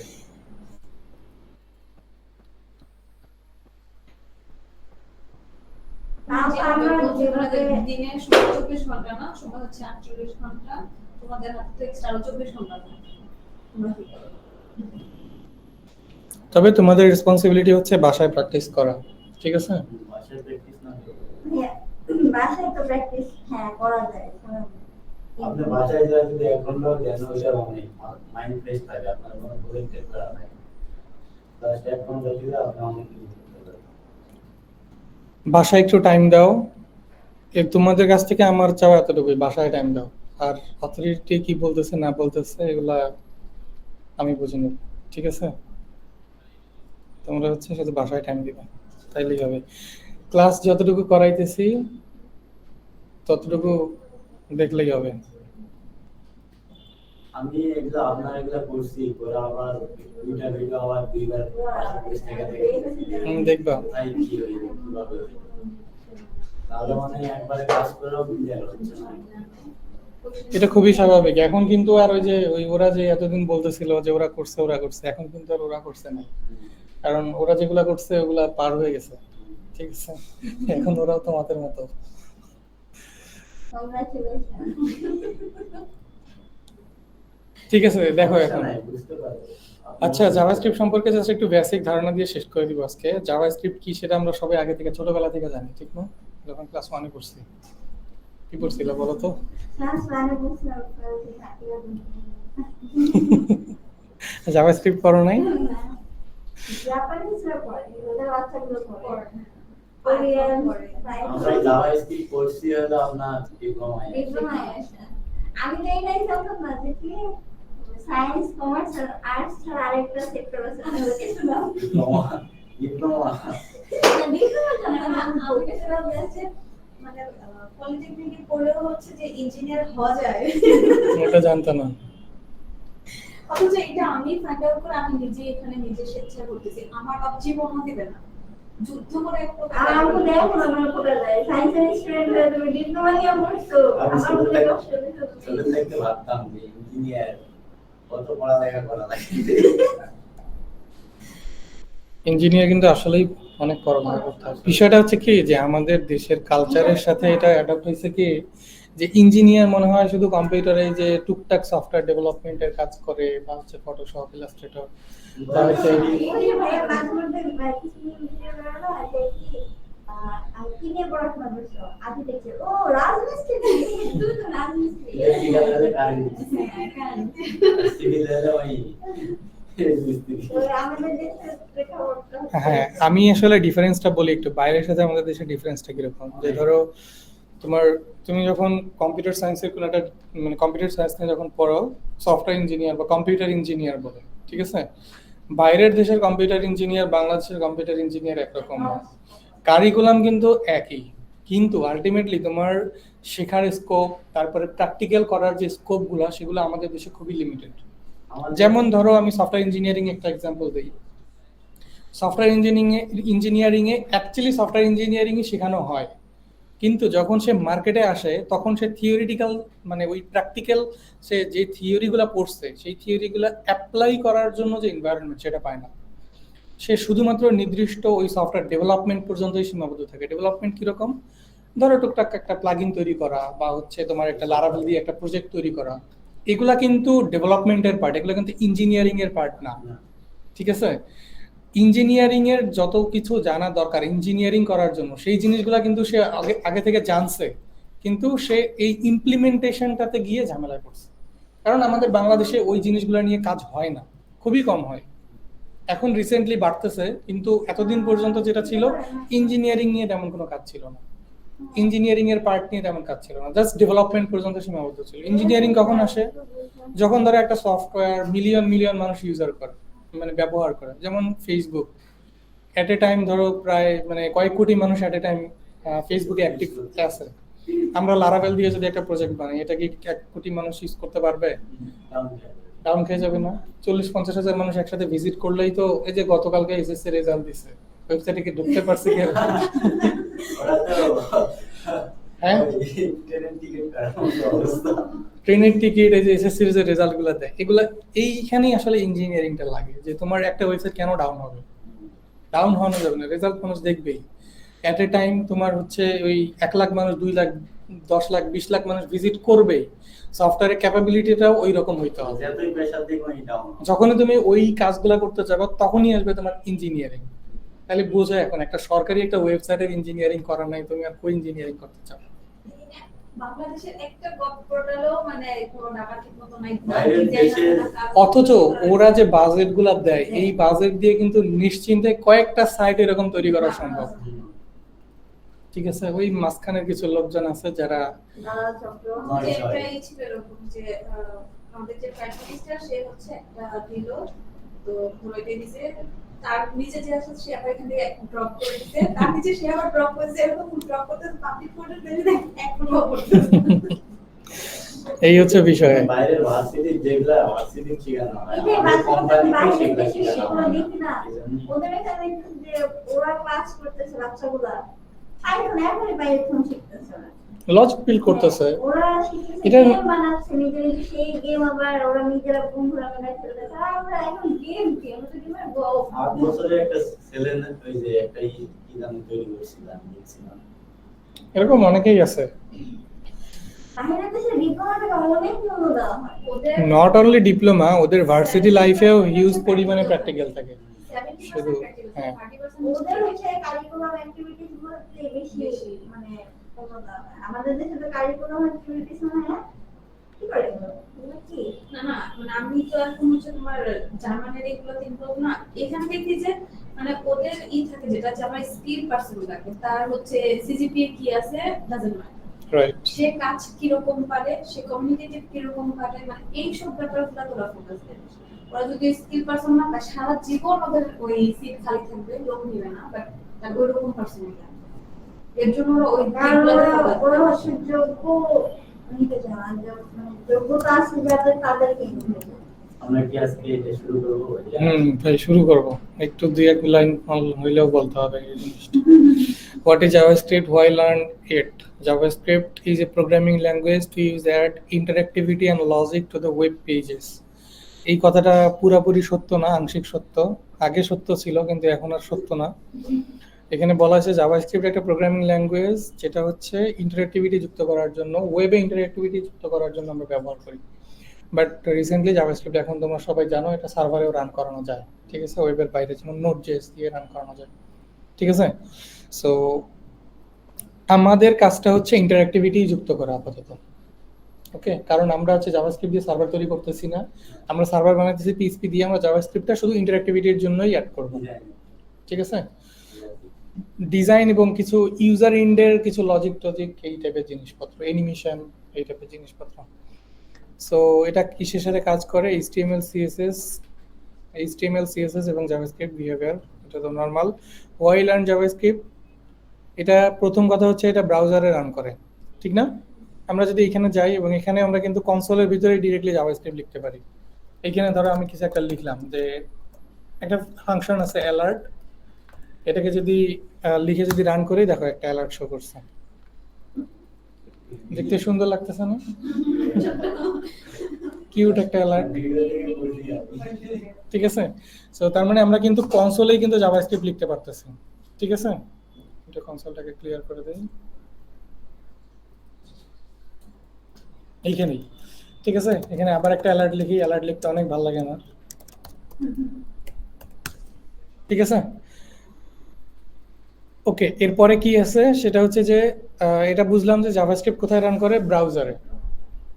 তারপরে ইউজড ইন ফ্রন্ট এন্ডের জন্য এর বেশ কিছু হচ্ছে তোমার লাইব্রেরি আছে, যেমন রিয়াক্ট, ভিউ, অ্যাঙ্গুলার, তারপরে হচ্ছে ভেল্ট। নোডজেস হচ্ছে এটার একটা ব্যাকএন্ড ফ্রেমওয়ার্ক। ঠিক আছে, নোডজেস হচ্ছে ব্যাকএন্ডের জন্য, ফ্রন্ট এন্ডের জন্য রিয়াক্ট, ভিউ, অ্যাঙ্গুলার, ভেল্ট, আরো অনেক কিছু আছে, astro. Okay, powers apps like Facebook, Instagram, YouTube and more. যত ওয়েবের যত ধরনের ফ্রন্ট এন্ড দেখো, প্রায় 90 থেকে 95% ফ্রন্ট এন্ডে জাভাস্ক্রিপ্ট দিয়ে তৈরি করা। ঠিক আছে, হ্যাঁ, জাভাস্ক্রিপ্ট ছাড়া আর কি আছে তাইলে? যে আমি যেহেতু এখানে বলতেছি 90 থেকে 95%, তাহলে জাভাস্ক্রিপ্টের বাইরে আর কি, হ্যাঁ, কি আছে? অন্য ল্যাঙ্গুয়েজ কি? 0.5 করে করে নিয়ে 5%। আর পাইথন দিয়ে হচ্ছে ব্রাউজারে রান করানো যায়, পাইথনও ব্রাউজারে রান করানো যায়, পাইথনের ডিফল্ট এরকম লাইব্রেরি আছে রান করানোর জন্য। সো এই জন্য ওই অনেকে আছে ওই জিনিসগুলো ইউজ করে আর কি, ফ্রন্ট এন্ডে রান। যেমন জ্যাঙ্গো একটা ফ্রেমওয়ার্ক আছে পাইথন, ওটা ডি জ্যাঙ্গো না, ওটার নাম জ্যাঙ্গোই। হ্যাঁ, ওটা ডিটা উজ্জ্ব থাকে। ঠিক আছে, সো ওইটাও কিন্তু এখন ব্রাউজারে রান করানো যায়, ওটার একটা টেমপ্লেটিং আছে, ওটা রান করানো যায়। সো আমরা জাভাস্ক্রিপ্ট ছাড়াও রান করাইতে পারি, বাট আলটিমেটলি সব একই রকম। ব্রাউজার জাভাস্ক্রিপ্টে শুধু চিনে, যেটাই লিখো না কেন জাভাস্ক্রিপ্টে কম্পাইল করে ফ্রন্ট এন্ডে রান করা। যেমন আমরা রিয়াক্ট এবং ভিউ, এটাতেও যদি কোড লিখি, ও আলটিমেটলি এই কোডগুলাকে মডিফাই করে জাভাস্ক্রিপ্ট বানাবে, বানানোর পরে ব্রাউজারের কাছে পাঠাবে। ঠিক আছে, ওকে। কি কি তৈরি করতে পারি? Interactive website, web apps, mobile apps, browser extension, games. Browser extension কোনগুলো জানো কি? আমরা ইউজ করি এই যে এইগুলা, এই ব্রাউজার এক্সটেনশন গুলো আমরা জাভাস্ক্রিপ্ট দিয়ে বানাইতে পারি। কালার কিটার আছে, তারপরে হ্যাঁ, অ্যাড ব্লকার, ফন্ট নিনজা আছে, তারপরে যে ফেক ফিলার আছে। অনেক। এক্সটেনশন সবথেকে বেশি ইউজ করতাম হচ্ছে যখন B2B করতাম। ইউজ পরিমাণ হচ্ছে এক্সটেনশন লাগতো। ওকে, সেটআপ এনভায়রনমেন্ট খুবই ইজি। এই যে প্রথম অপশনটা দেওয়া আছে ইউজ ইউর ব্রাউজার কনসোল, যেটা আমরা একটু আগে দেখলাম। সেটআপের জন্য কিচ্ছু লাগে না, যেমন পিএইচপির জন্য আমাদের জ্যাম্প লাগছে, এই লাগছে, সেই লাগছে। জাভাস্ক্রিপ্টের জন্য কিচ্ছু লাগে না, ব্রাউজারের কনসোলেই জাভাস্ক্রিপ্ট ডিরেক্টলি লেখা যায়।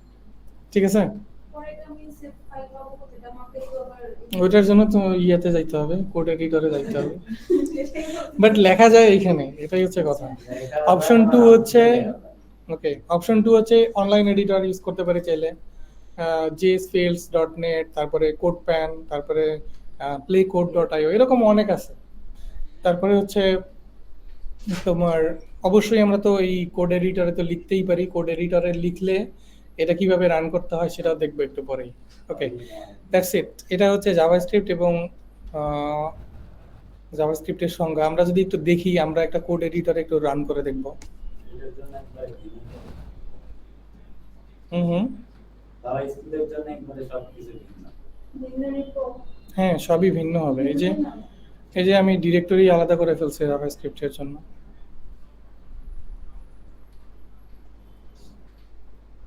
দেখো, এখানে আমি index.js নামে একটা ফাইল তৈরি করছি, ঠিক না? জাভাস্ক্রিপ্টের ফাইল এক্সটেনশন হচ্ছে .js। PHP এর জন্য যেরকম ছিল .php, জাভাস্ক্রিপ্টের জন্য .javascript না, এটার জন্য হচ্ছে .js, শর্ট ফর্ম। হ্যাঁ, সো এখানে আমরা এর আগে একটু আগে যে জিনিসটা লিখছিলাম সেটাই লিখলাম, হ্যালো। এখন আলাদা একটা ফোল্ডার সেভ করে নিলাম। না, জাস্ট একটা ফাইল বানাইছি। এটা একটা ফোল্ডার, এটা ফোল্ডারের ভিতরে একটা ফাইল। এইটাকে হচ্ছে আমি ভিউ করতে চাই। ঠিক আছে, ভিউ করার জন্য আমাকে যেটা করতে হবে সেটা হচ্ছে আমাকে ইয়েতে যাইতে হবে, টার্মিনালে যাইতে হবে। টার্মিনালে গিয়ে লিখতে হবে নোড index.js। ঠিক আছে, আচ্ছা, নোড index.js আচ্ছা, এটা ব্রাউজারে রান করাই আমরা। ব্রাউজারে রান করানোর জন্য ব্রাউজারকে কি কি ফাইল চিনতে পারে ব্রাউজার? HTML, PHP, আরো কিছু ফাইল আছে যেগুলো চিনতে পারে। আমরা যেহেতু জাভাস্ক্রিপ্ট শিখবো, সো আমরা এখানে একটা HTML ফাইল ক্রিয়েট করে রাখি, index.html। ঠিক আছে, index.html এর ভিতরে আমরা হচ্ছে একটা সিনট্যাক্স নিয়ে নিই, HTML এর ডিফল্ট সিনট্যাক্স। এইখান থেকে আমরা হচ্ছে জাভাস্ক্রিপ্টটাকে এনকিউ করে দিব। কিভাবে এনকিউ করতে পারি? এর আগে তোমরা দেখছিলে না, স্ক্রিপ্ট ট্যাগ দিয়ে। স্ক্রিপ্ট ট্যাগের ভিতরে হচ্ছে সোর্স বলে দিতে হয়। সোর্সের ভিতরে কি হবে? ওই যে জাভাস্ক্রিপ্ট যে ফাইলটা আছে সেটার নামটা index.js। তার মানে আমাদের এই HTML এর ফাইলের ভিতরে আমাদের এই index.js টা এনকিউ হয়ে গেছে। এখন যদি আমরা এই HTML টাকে ওপেন করি, এই যে দেখো হ্যালো চলে আসছে। ঠিক আছে, আবার যদি রিলোড দেই, দেখো হ্যালো আসছে।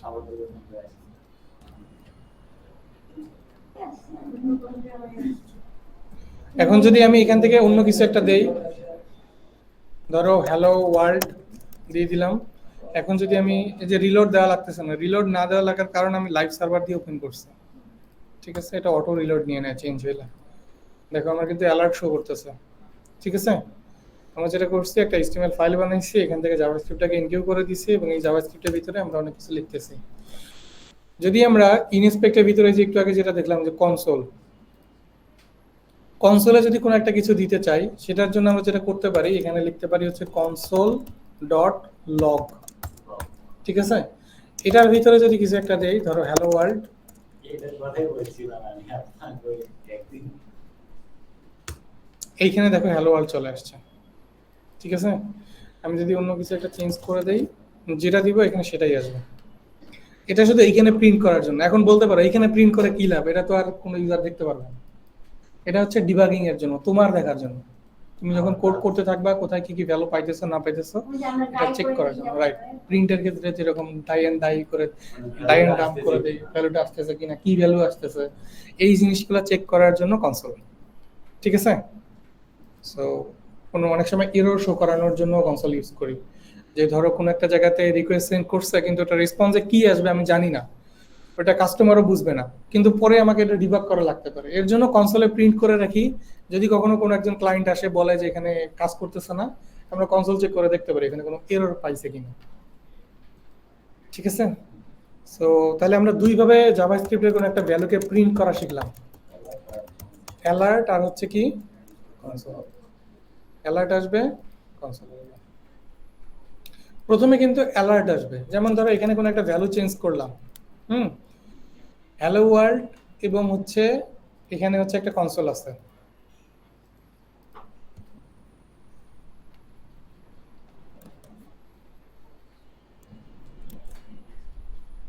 একটা ভ্যালু চেঞ্জ করলে বোঝা যাবে। দেখো আমার কনসোলে কিন্তু এখনো কিছু আসে নাই। আমি যখন হ্যালো ওয়ার্ল্ডটাকে ওকে দিব, তারপরে এটা চলে আসবে। ঠিক আছে, প্রথমে অ্যালার্টটা রান করবে। ওকে, এইটুকু হইলেই যথেষ্ট আজকের জন্য।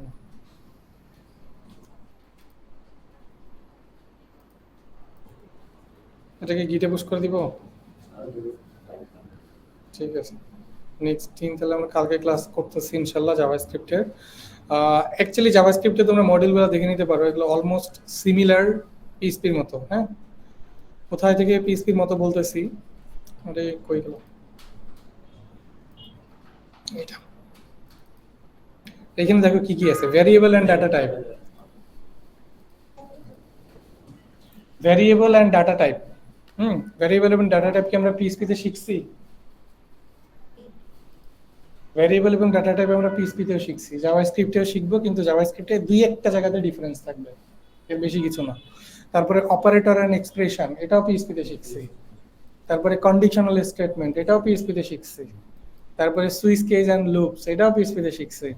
ফাংশনস, এটাও পিএইচপি তে শিখছি। অ্যারে এবং অ্যারে মেথডস, এগুলোও পিএইচপি তে আছে। অবজেক্ট এবং অবজেক্ট মেথড, এটাও পিএইচপি তে আছে, কিন্তু ব্রডলি নাই। জাভাস্ক্রিপ্টে এটা ব্রডলি শিখবো। ঠিক আছে, তারপরে হচ্ছে event and DOM manipulation, predefined function, এই দুইটা জাভাস্ক্রিপ্টের জন্য ইউনিক। এর আগের গুলা একদম পিএইচপির সাথে কমন, সো এগুলো আমরা দ্রুত শেষ করার চেষ্টা করব। পিএইচপিতে গ্যাপ দিলে কিন্তু এখানে ধরা খেয়ে যাবে। আমি কিন্তু এখানে শিখাবো না, এখানে তোমরা শিখাবে আমার, কারণ এগুলো তোমরা আগেই জানো। কি বলো সবুজ? অবশ্যই। ঠিক আছে, থাকো, আজকের মতো বিদায় নিচ্ছি। আল্লাহ হাফেজ সবাইকে। কালকে তাহলে ক্লাস 9টা 9:30টার মধ্যে ইনশাল্লাহ শুরু হবে, সবাই জয়েন করো। কেউ কিছু